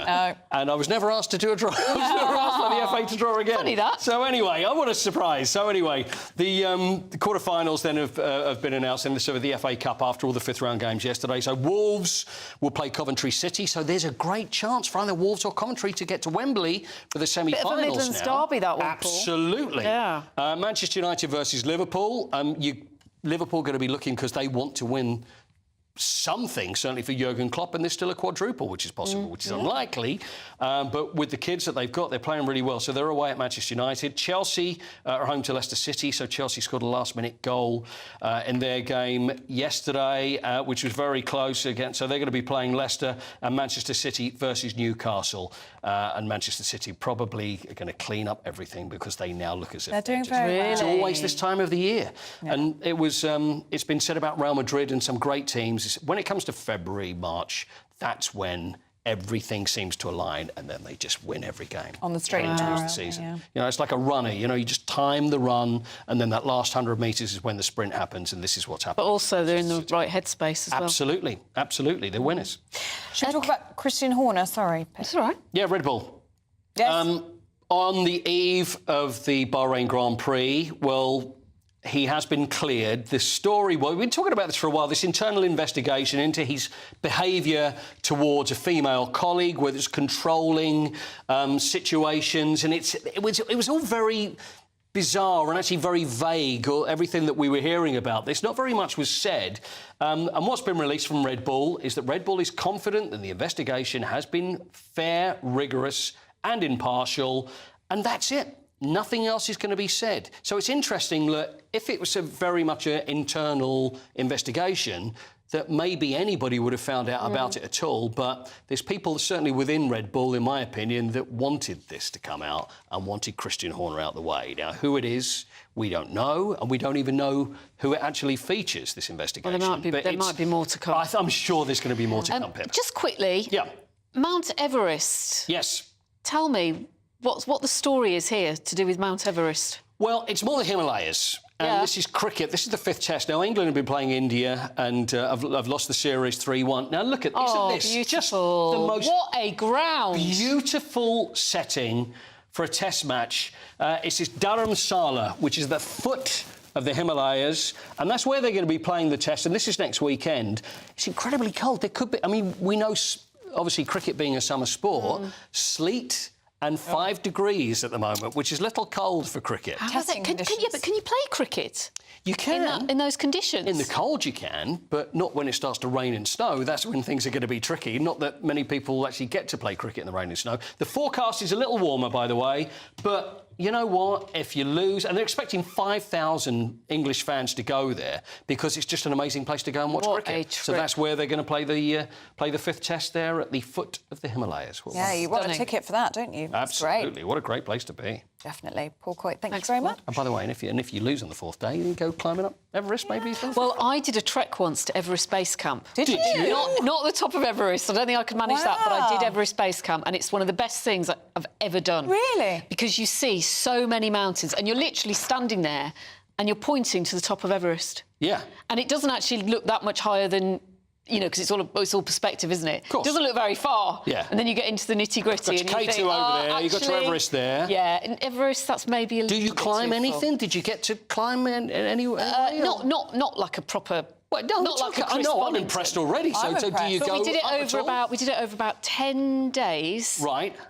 Camped most nights. Yeah. And it was incredible. The thing you have to worry about is the altitude. Sure. So the sickness. I luckily was okay. But Sherpa slow Thompson, and you are. steady, It's unbelievable. One foot in front of the other. It was, best thing I've done. We're very impressed. We are very impressed. Yeah. I can't get to the top of Buckhurst Hill where I live, let alone to do that. That's unbelievable. Can't walk to the top of my Very road, impressed. yeah. Honestly, I'm just looking at you now. It was a great adventure. It just made me think of it, seeing that wonderful photo of the cricket ground. Yeah. Oh, she's full of surprises this I time. I know, very, yeah. What do you think I do? Dark Sit on my horse you are. backside all day? Oh, yeah, because the case may be. On base camp. Never do any... Great. I love it. Oh, dear. So did you put the flag down there? Or? No, but there is the spot with all the flags, the spot where you have your photos done. And Wow. But actually, you can't spend too much time there because of the altitude. Yeah, that's right, yeah. Yeah. Well, we need to see Everything over pictures there. now, Pip. Yeah. I'll find them. I want to know everything. Yeah. Well, do stay with us. We've got lots more coming up after this.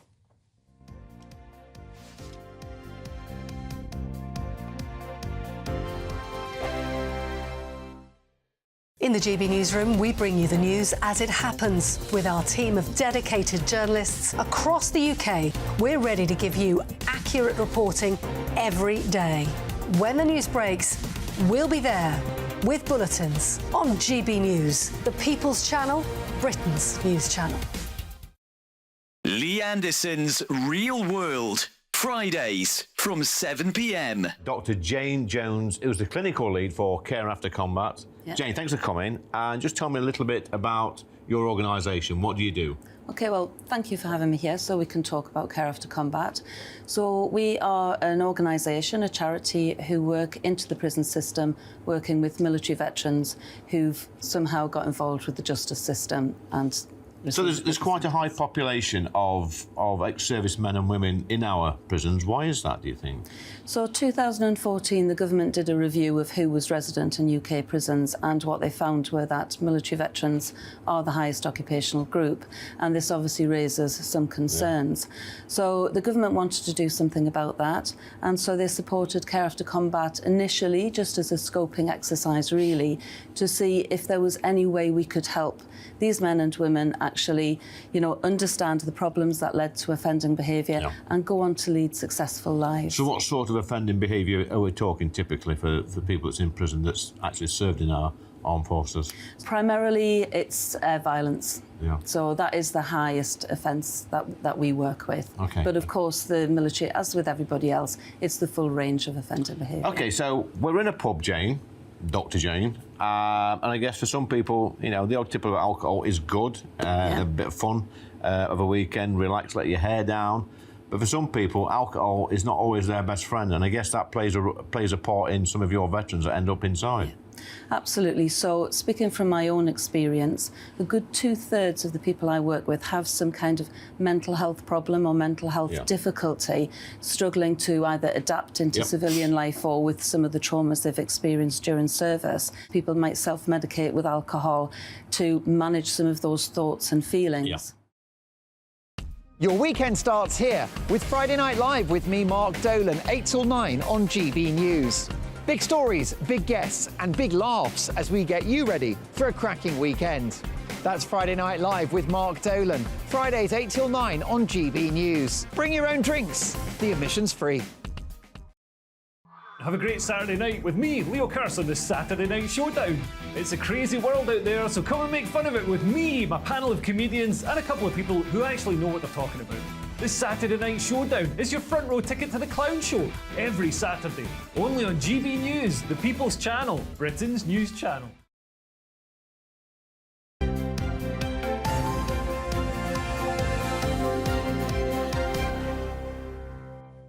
Oh, we've got you all going on calories on menus.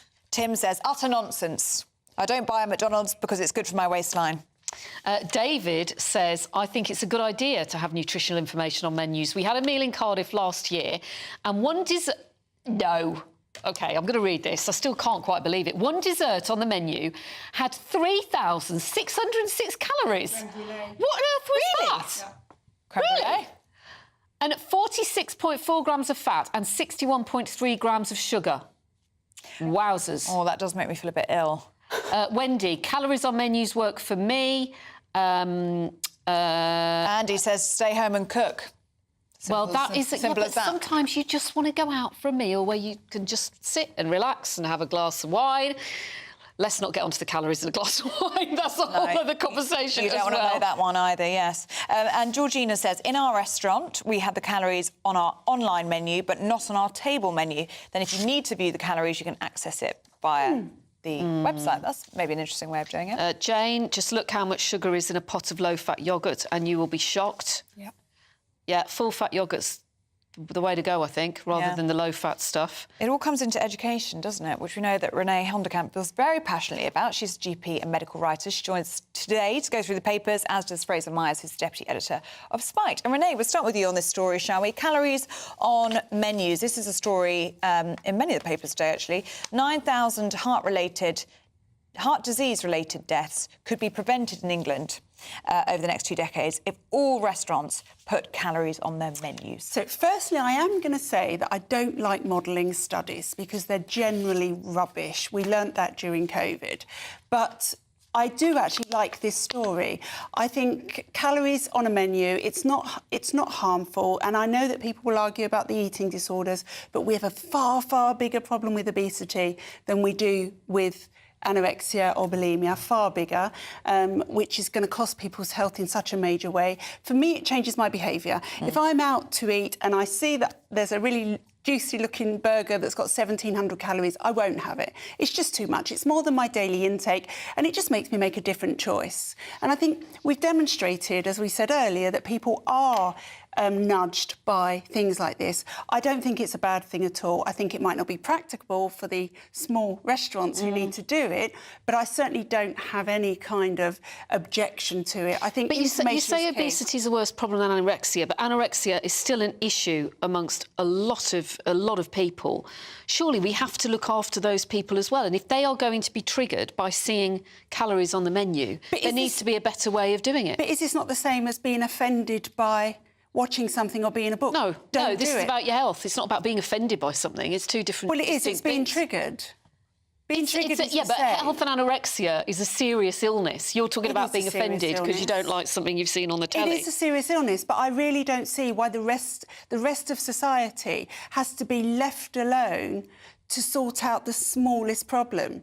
The biggest problem for our country, for our health service here, is obesity. It is going to destroy the health service as we go forward, more than it already is. People's life expectancy is now going down because of obesity. Fraser, what do you think? Well, this plan is to, basically, I can't see the practicalities of small restaurants having to, work out the calories of every dish. I mean, I get it if you're McDonald's or something, because you've got like a uniform procedure and uniform ingredients across the whole country. But if you're just, a greasy spoon or something, you're going to really send your stuff off to the lab to get it sampled, to put a calorie on it. The other thing is, I mean, how often are people realistically eating out? As if, if it's going to make a difference, wouldn't that assume that people are eating out every day or something? Most people don't eat out, day in, day out. You eat out for a treat, and I think you should be left alone. If you see calories on a menu, do you go for a different dish? Do you steer away from the high-calorie option? No, I just go on what I think is going to be tastiest. I'm going to enjoy in the moment. And I think, actually, if you are just going out for a meal with friends or whatever, or, with your partner, you just want to be able to enjoy yourself. You don't want to have to think about health. Can we not... It would be nice if we could have some moments where we don't have to think about our health and we can just enjoy ourselves. Yeah, life's for living, isn't it just? Fraser, let's look at this story, shall we? The modern Cockney. Daily Star.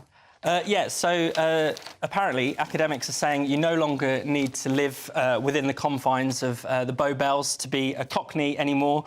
They're talking about there's now a Cockney diaspora and a wider Cockneydom is a word they've coined.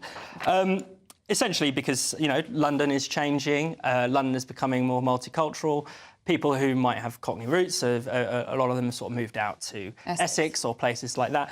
But I mean, I'm just sort of fascinated by it in general, you know, this idea of a Cockney diaspora. Or one thing it says is that Cockneyness is kind of more like a state of mind, a set of shared values, not just the accent and It's not about Cockney rhyming slang. Yeah. And what are the shared values with? They're hard workers, aren't they? Yes, defiance, resourcefulness and having a laugh is what it says. Humour. Yeah, sense of humour. Yeah. Are there many Cockneys now, would you say, in East London? I think so. It's got very gentrified, hasn't it? Yeah, so where I live in East London, in Bethnal Green, there's about 2 Cockney pubs left, and the other pubs are being gentrified.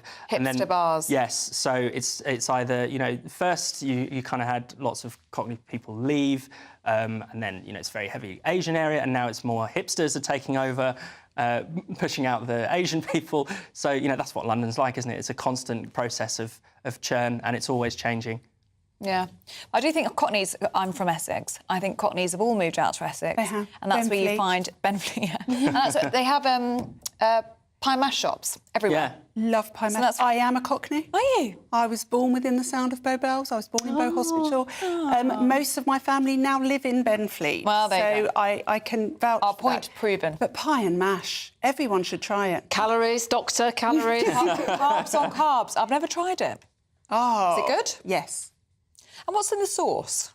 Parsley. Parsley and the eel juice. Oh, no. How many calories, though? Don't know. Pie and It's mash. not very big.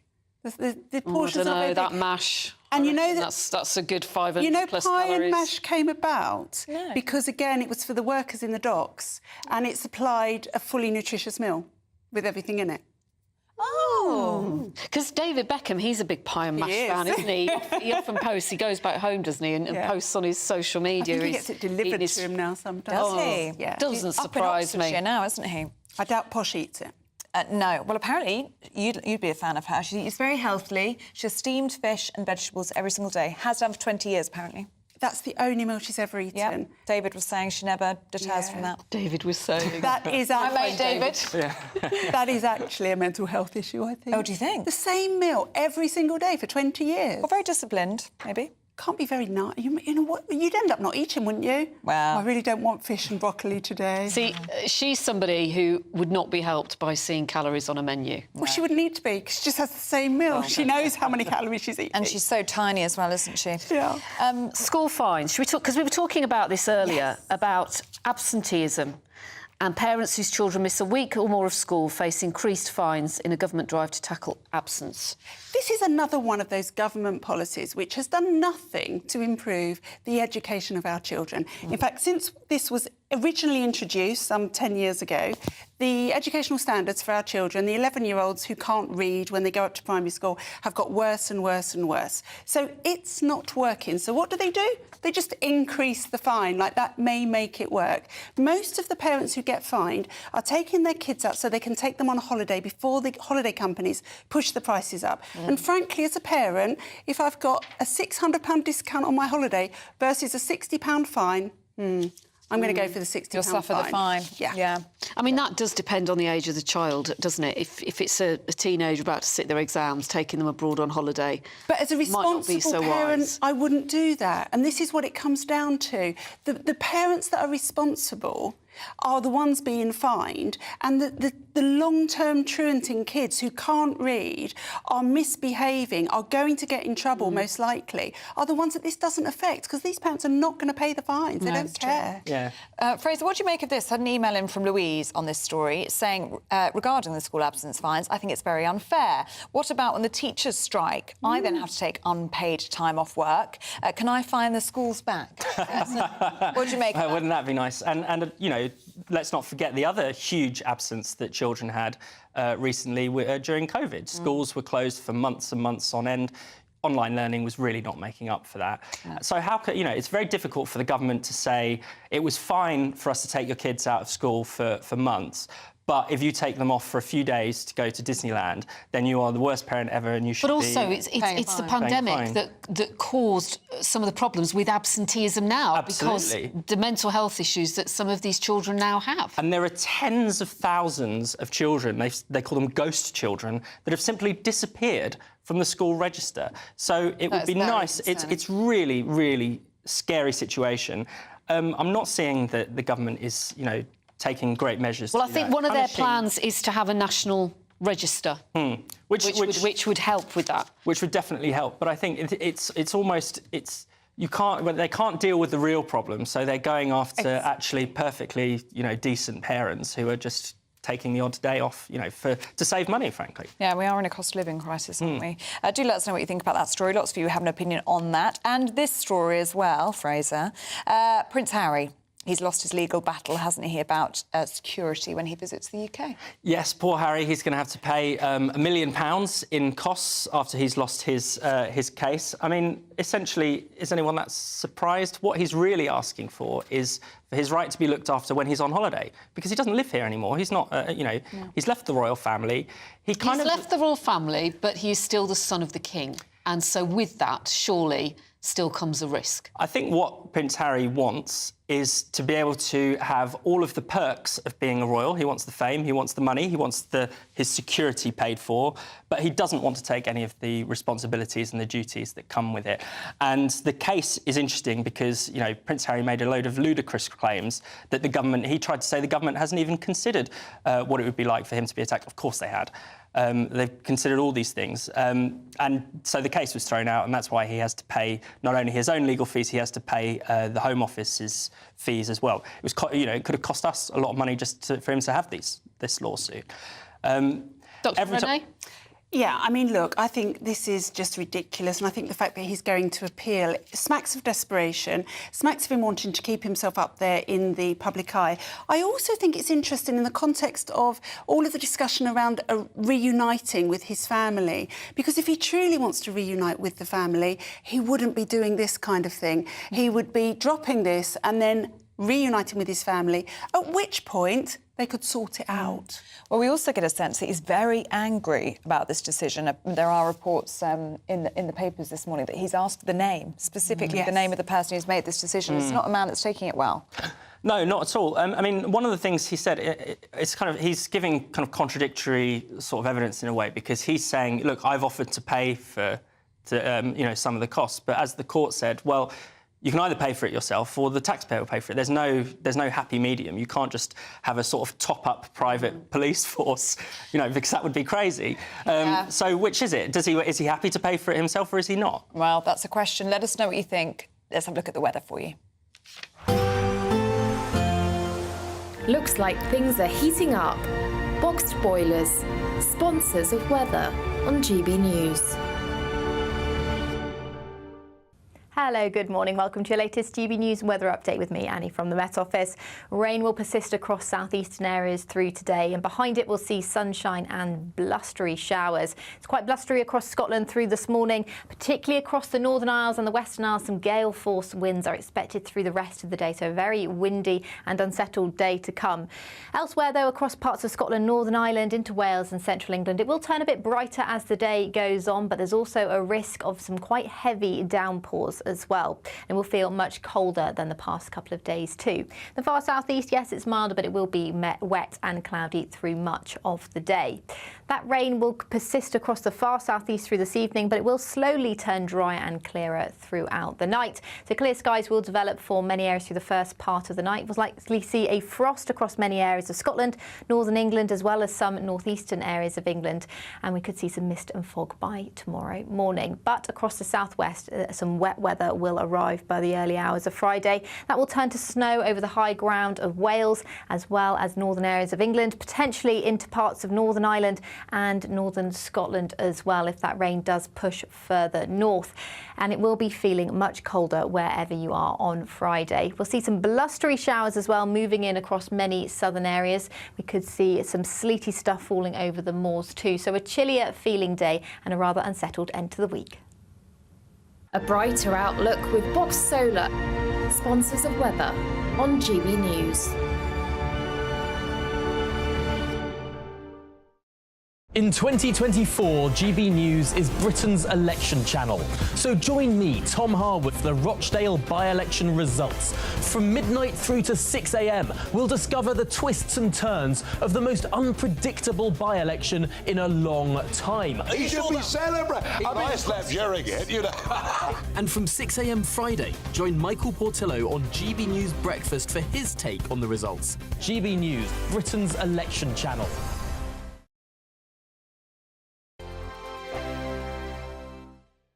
I'm Andrew Doyle. Join me at 7 o'clock every Sunday night for Free Speech Nation, the show where I tackle the week's biggest stories in politics and current affairs with the help of my 2 comedian panellists and a variety of special guests. Free Speech Nation, Sunday nights from 7 on GB News, the People's Channel, Britain's news channel. In the GB Newsroom, we bring you the news as it happens. With our team of dedicated journalists across the UK, we're ready to give you accurate reporting every day. When the news breaks, we'll be there with bulletins on GB News, the People's Channel, Britain's news channel. Patrick Christie's Tonight, weekdays from 9 p.m. Ken, do you find the Union flag, the Union Jack, divisive? In some situation, but as Simon quite clearly stated, and I agree with everything that he says in regards that there's situation when people use it for ulterior motive to cause fear, alarm and distress.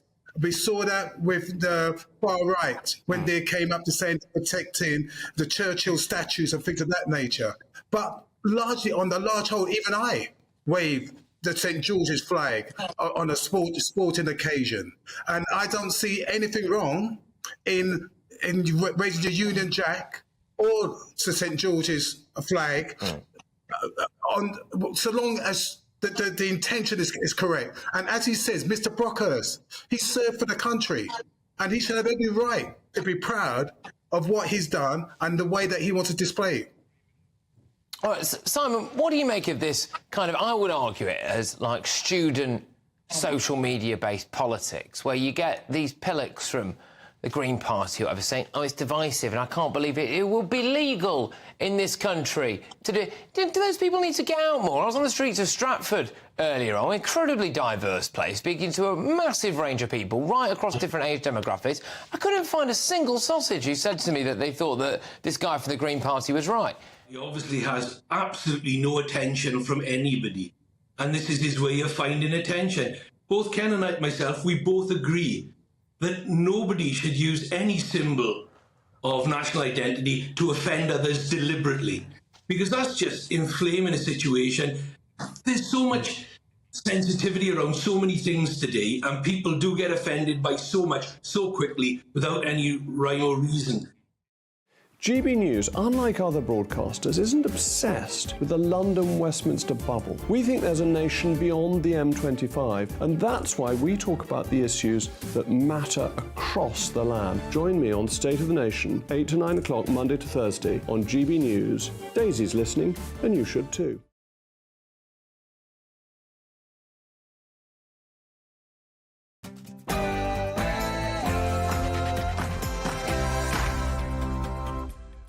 Good morning, it's 9 o'clock on Thursday, the 29th of February. Today, Prince Harry could face more than £1 million in legal bills after losing a High Court challenge over his right to automatic protection, police protection in the UK. Our royal correspondent Cameron Walker has the latest. A bitter blow for Prince Harry, but he is not giving up because he is going to be appealing that decision by the judge. So more details shortly. Actually about trying to change people's minds. It's about trying to intimidate them, and that's not okay. Politicians express concern over their safety as Rishi Sunak vows to crack down on what he describes as mob rule. Yes, the Prime Minister is taking this issue very seriously, promising £31 million to protect MPs in the run-up to the election. But will it be enough to hide those very real nerves? A major report into the rape and murder of Sarah Everard is due to be published later this morning. It will look at whether chances to identify her murderer, Wayne Couzens, were missed. Ladies, there is no need to wait for a man to propose because it's a leap year. According to new research, 1 in 4 of us, women, are prepared to get down on one knee. Would you? Good morning. It will feel much chillier by the end of the day, and there is a chance of some snow for some of us tomorrow. You can find out all the details with me a little later on. Good morning, I'm Ellie Costello. Good morning, I'm Pip Thompson, and this is Breakfast on GB News.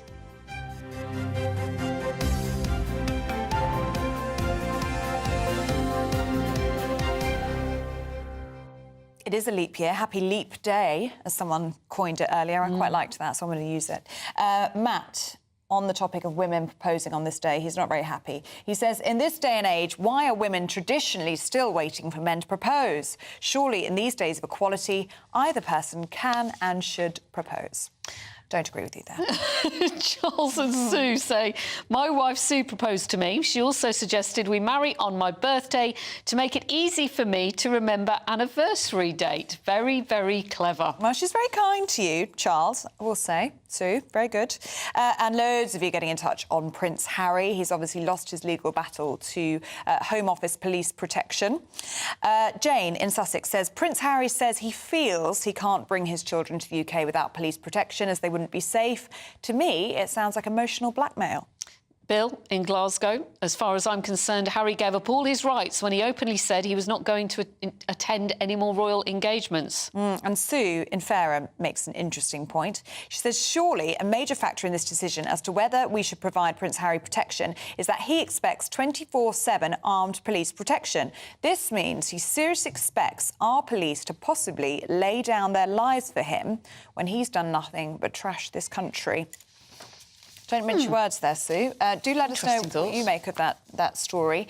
This is, of course, Prince Harry, set to appeal a High Court ruling that found the government had acted lawfully when revoking his right to automatic police protection in the UK. The Duke of Sussex could be made to fork out £1 million in legal bills. He took the government to court back in February 2020, claiming he faced significant security threats while in the UK. Let's speak now to our royal correspondent, Cameron Walker. Good morning to you, Cameron. And this is a blow for Prince Harry, isn't it? Yeah, it absolutely is, and he's very strongly going to appeal this. He completely disagrees with the judgment which was handed down yesterday. The judge concluded that the Home Office's approach was not irrational nor procedurally unfair. Prince Harry says that the protection he does get now in the UK is inadequate, and that is why he is appealing. And he doesn't want, he's not asking for preferential treatment, but he just wants kind of fair treatment, is his argument. There is a myth that Prince Harry has zero police protection when he's in the UK. A number of GB News viewers have got in touch about that. That is not the case. What the Home Office's decision was back in 2020 when Harry and Meghan stood back as working members of the royal family was that instead of 24/7 automatic armed police protection, what he gets is basically decided on a case-by-case basis when he returns to the UK. The Home Office describes it as a bespoke arrangement. So that's why we saw during the Queen's funeral and the coronation, Prince Harry did have a level of protection. But Prince Harry's lawyers argued during the trial that that protection was inadequate and cited the example of Harry going to a Well Child Awards ceremony back in 2021, where he alleges that his car post-awards was chased by paparazzi because they did not have police outriders and a police escort. He obviously pays in the United States for armed protection, not police protection, in the US, because they can carry guns in the US. But what his private US security team can't do when they're in the UK is A, carry guns, and B, have access to MI5 intelligence, which clearly the Metropolitan Police would do. So it's all still a little bit up in the air. But to cut a long story short, Prince Harry does have security here on a case-by-case basis. And this is being reported in different ways. Some people are saying this is scuppering his chances of reuniting and building better bonds with his family here. Others are saying, no, if he really wanted to build those bridges, he'd stop pursuing this court action. Yeah, and in the long ruling, it says that Prince Harry kind of demanded to know exactly who made the decision in the Home Office. Now, RAVEC, which used to be called the Royal and VIP Executive Committee, it's now called something else, which is the committee that made this decision, is made up of senior police officers, senior Home Office officials, including the Home Secretary, and senior members of the royal household. Now, in Prince Harry's memoir, Spare, he made it very clear that around the Megxit time, he did not get on with senior members of the royal household. In fact, it was there was lots of tensions, according to court documents. One of which was Sir Edward Young, the late Queen's private secretary, who is part of RAVEC, and Prince Harry alleged or his lawyers alleged during the court hearing that there was some kind of prejudice, and the royal household was influencing the decision of RAVEC when to change his security arrangements. OK, Cameron Walker, very good to see you this morning. Thank you very much indeed. The Prime Minister is warning that the UK is descending into what he says is mob rule, as he tells police to use their powers to protect MPs from threats. Yes, this comes after a £31 million security package was announced to provide politicians with a dedicated police liaison officer who they can contact over safety concerns. Well, GB News presenter Gloria De Piero has exclusively spoken to Lord Wolney about this. Ben Jamal, he's the director of the Palestine Solidarity Campaign, which has organised these weekly protests. And his fear is the debate around MP safety is being used to conflate legitimate forms of peaceful protest with illegitimate and genuine threats to safety. I mean, one answer to that is to make the protests less threatening, because, I mean, people are not making this up. You can see the level often of intimidation that is intended on this. I mean, I've gone into a defence event recently where I had everyone who ran the gauntlet was being shouted at, screamed at, horrific things said to them, megaphone in their face. And that is not about changing people's minds. Look, the right to protest, the right to debate, the right to get your point across to your Member of Parliament is a foundation of our democracy. But what is happening often at the moment is not that. It's about an implied threat of menace. And a big physical protest is only one way of many ways in which you can get your point across. Actually, I think we need to reset the balance and remind people that if they want to change people's minds, we've got a process of elections to do that, and you can put yourself forward and you can win a majority. And if you can't get a majority of people to agree with you, it's not really an acceptable subject to think you can menace people who are there into doing what you want. And that's what we saw in the House of Commons last week, and that's why a lot of people are thinking, hang on a minute, this isn't right, we need to reset the balance here. If we imagine a person or organisation who an MP is most at threat from, do you have any insight into that? Is it possible to paint a picture of who we should be worried about, who is being radicalised, who might want to harm our democratically elected politicians? I would think, a large majority of people who turn up because they feel strongly, but they're not part of any group. They're not part of any organised political movement. But you've got, I think, a significant strand within that, either in the leadership of the organisations or around the extreme edges, a sort of unholy alliance, actually, of the sort of far-left protesters and with some alliances now towards Islamist groups. And the term Islamist, I think it's really important to be precise about this. Islamist is not a term for Muslims, it's a term for a particular form of radical Islam, which actually rejects the democratic process, wants to form a caliphate in this country, in other countries, and actually you do have a conflation within parts of the protest movements that are happening at the moment that we shouldn't be relaxed about. Well, we're joined now by GB News political correspondent Olivia Utley. We just heard Lord Wolney there speaking exclusively to Gloria De Piero, Olivia. And then we've got this tough rhetoric from Rishi Sunak telling police chiefs time to end mob rule. And it is tough words, isn't it? But he will feel as though it's needed to quell this very real fear amongst some MPs at the moment.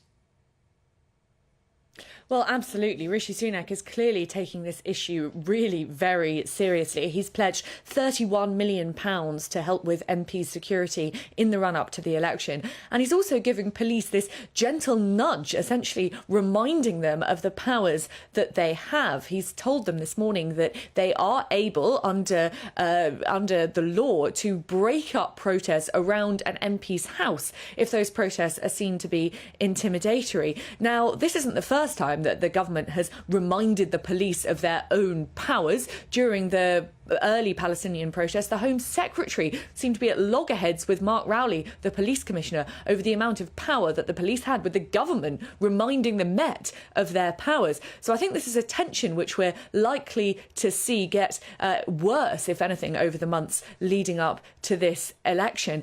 There's also a tension between MPs who take this issue very, very seriously, like the Prime Minister and like plenty of MPs on both sides of the House, and those who think that the threat to MPs is a bit overblown. Stella Creasy was on GB News yesterday saying she has always felt completely safe in her constituency. That's another tension which I think is going to rear its head over and over again in the run-up to this election. This is an issue which just is not going to go away. Our democracy is particularly open. We have MPs walking around the streets. MPs have surgeries on Fridays where constituents can walk in and raise any issue with them. That's seen by many as a strength of our democracy. But in febrile times like these, when MPs are under threat, it's also pretty risky, and appropriate measures have to be put in place to make sure MPs are safe.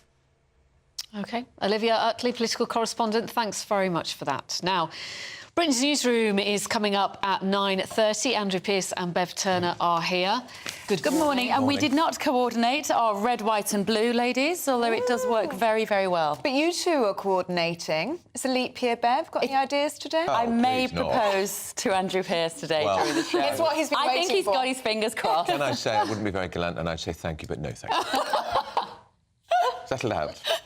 He's been secretly waiting for it all this time. I know. God, it would be front page news if that was it. Yes, Andrew. Yeah, all the suppressed sexual tension. Yeah, that's what it is, yeah. Be quite a shock to my partner, too. And mine.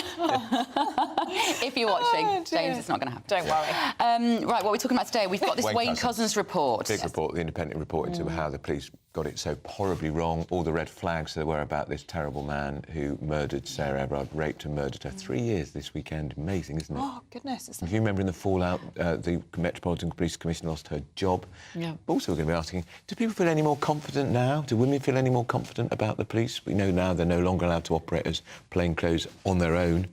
But it'd be interesting to see what else the Independent report says. What else have we got this morning? Harry. We've got Harry, of course, the fallout. Appeal. You've been talking about it a bit this morning, whether he is going to... Well, he is going to appeal, isn't he? £1 million costs he might have to pay. He can afford it.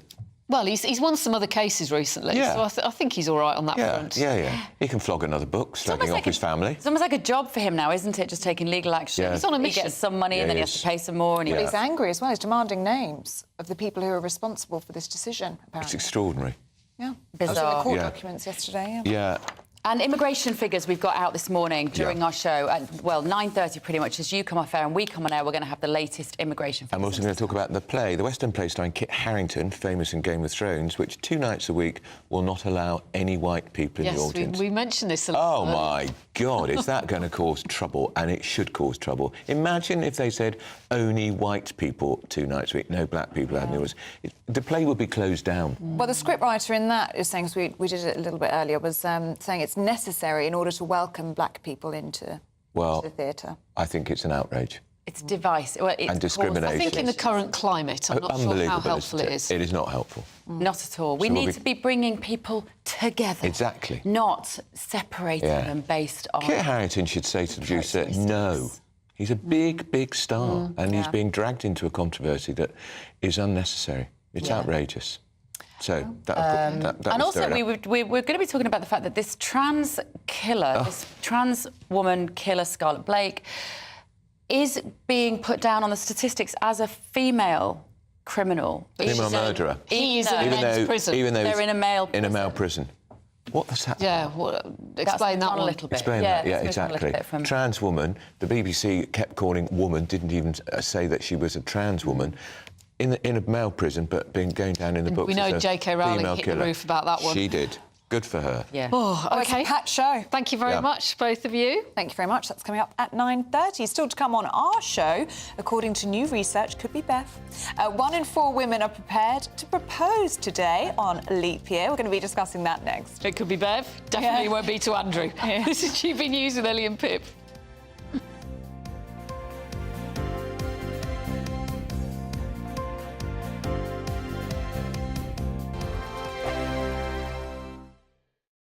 Wake up to the headlines with Headliners every morning at 5 a.m. We treat you to the day's biggest stories before anyone else, 7 days a week. You can catch up on everything you need to know before you've even had your kippers. Headliners every morning at 5 a.m. only on GB News, the People's Channel, Britain's news channel. Good afternoon, Britain. Good afternoon, Britain. Join us, Tom and Emily, To find out what's happening in the heart of Westminster. and why it matters to you. Weekdays from midday, we bring you the most compelling stories from across the United Kingdom. And from your doorstep to our inbox. That's right, we want to hear from you. GB News, Britain's news channel. Martin Daubney, weekdays from 3 p.m.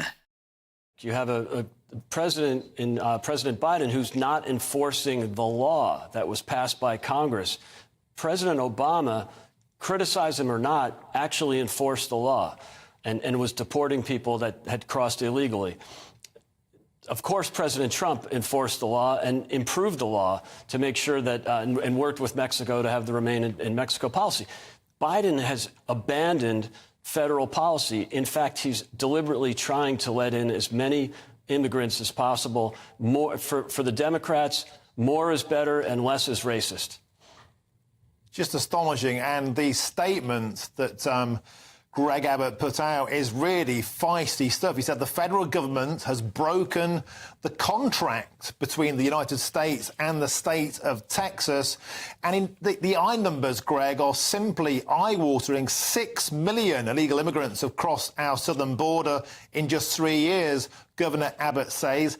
That's more than the population of 33 states in the United States. Astonishing numbers. And Martin, that's just Texas. If you add Arizona and other border states, you know, it's pushing 10 million. By the end of Biden's term, it'll be 11 million.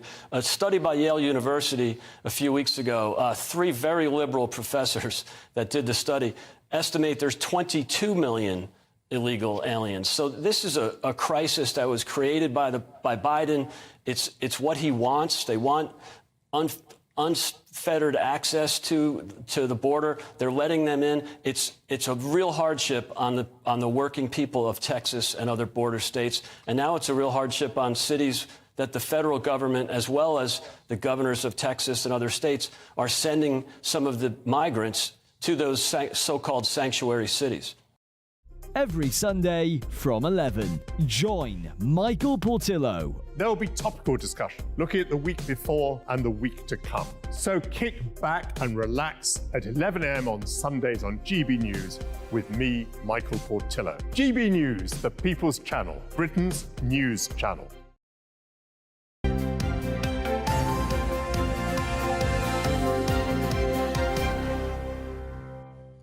Welcome back. You're watching and listening to Breakfast with Ellie and Pip. Now, as we have mentioned throughout the programme, it is a leap year, the 29th of February, so this means today is the day for you ladies out there to propose. According to new research from Guides for Brides, over 1 in 4 women... Have you got this? Guys for Brides. No, I don't. 1 in 4 women have or would wait until a leap year to get down on one knee. Well, incredibly, it pays off. 88% of those women that take the plunge end up being successful. I suppose that's because you have 4 years to psych yourself up to do it. It's going to be. But then your relationship could be over by then anyway. Well, yeah, it's a risk, isn't it? We're joined by Head of Strategy at Guides for Brides, Nikita Thorne. Really good to see you, Nikita. So, lots of women then are going to be proposing today by the sounds of it. Yes, absolutely. It sounds like out of the 27% of women who are happy to propose to their male partners, 26% of those women are likely to propose today. So that's really exciting. I'm hoping to see lots and lots of posts about proposals today. Oh, Nikita, and you obviously see it as a really positive thing for women to get down on one knee. Do you Do you ever find that men would find it emasculating for women to propose to the man? Well, I think from our respondents, we saw that there were only 15% of men that said that they would say no to a proposal from their female partner. And a small percentage of those men said that they would find it emasculating. However, considering 88% success rate and the vast majority of men saying that they would accept that proposal, it does suggest that that is a minority viewpoint. So we are definitely moving in the direction of a positive view on that. Yeah, is it not a little disappointing, though, that in 2024 we are still having conversations about, you know, it's a massive story that women might propose to their partners rather than the other way around? I definitely see that, yes. But obviously, if a woman should so want to, she can propose any day of the year that she would like to. And I think it's quite nice that this tradition is allowing people to have the courage to do that. And I think it's quite nice as well that people can feel that they can use this as a reason to propose to their partner, not just because they love them, which would be the other reason. What do you think of the fact that some people are saying we're losing tradition in all of this? So we had a story in the papers that we were discussing a little bit earlier on that lots of people now think that the bride's father shouldn't pay for the wedding, for example, or the father shouldn't walk her down the aisle. Do you think we're getting a long way away from what is traditionally and what was traditionally part of a wedding? I think it really depends on the person. And honestly, I personally believe that you can keep whatever traditions that you would like to for your wedding day. I think it's a personal choice. With that being said, a lot of people clearly do want to follow certain traditions, and there are traditions out there that people feel are ones that they would definitely like to happen. For example, at my wedding, I really wanted my dad to walk me down the aisle. So it's definitely something that you would want personally, rather than something that has to be done. Did you propose to your husband, or did he propose to you? He proposed to me. I was one of those women that would prefer to be proposed to, but it's definitely one of those things that I think ultimately it's your own personal decision. I know a few women in my life as well that have proposed to their partners and have been successful. So it's a lovely transition. I am a little bit concerned that 15% of men in this survey admitted that they'd say no. Well, I think 15% of men have said that they would say no in that if the opportunity arose. But with an 88% success rate being reported by the women, I'm not sure how many of those men in that situation have considered that before. And ultimately as well, I think a lot of these couples who are in the process of getting married or being proposed to have discussed what they would like with their partner. I mean, I certainly did. And I think that, you know, couples talk about this kind of thing before they even consider that next stage in their lives. Yeah, communication is key. Nikita, lovely to see you today. Thank you very much for your time. Good luck if you're proposing today. Yeah, go for it, ladies. And a happy birthday if you are a leapling as well. Yes, yes. That's all from us today. Britain's Newsroom up next. Hello, good morning. Welcome to your latest GB News weather update with me, Annie, from the Met Office. Rain will persist across southeastern areas through today, and behind it we'll see sunshine and blustery showers. It's quite blustery across Scotland through this morning, particularly across the Northern Isles and the Western Isles. Some gale-force winds are expected through the rest of the day, so a very windy and unsettled day to come. Elsewhere, though, across parts of Scotland, Northern Ireland into Wales and central England, it will turn a bit brighter as the day goes on, but there's also a risk of some quite heavy downpours as well, and will feel much colder than the past couple of days too.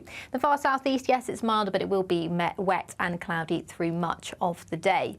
That rain will persist across the far southeast through this evening, but it will slowly turn drier and clearer throughout the night. So clear skies will develop for many areas through the first part of the night. We'll likely see a frost across many areas of Scotland, northern England, as well as some northeast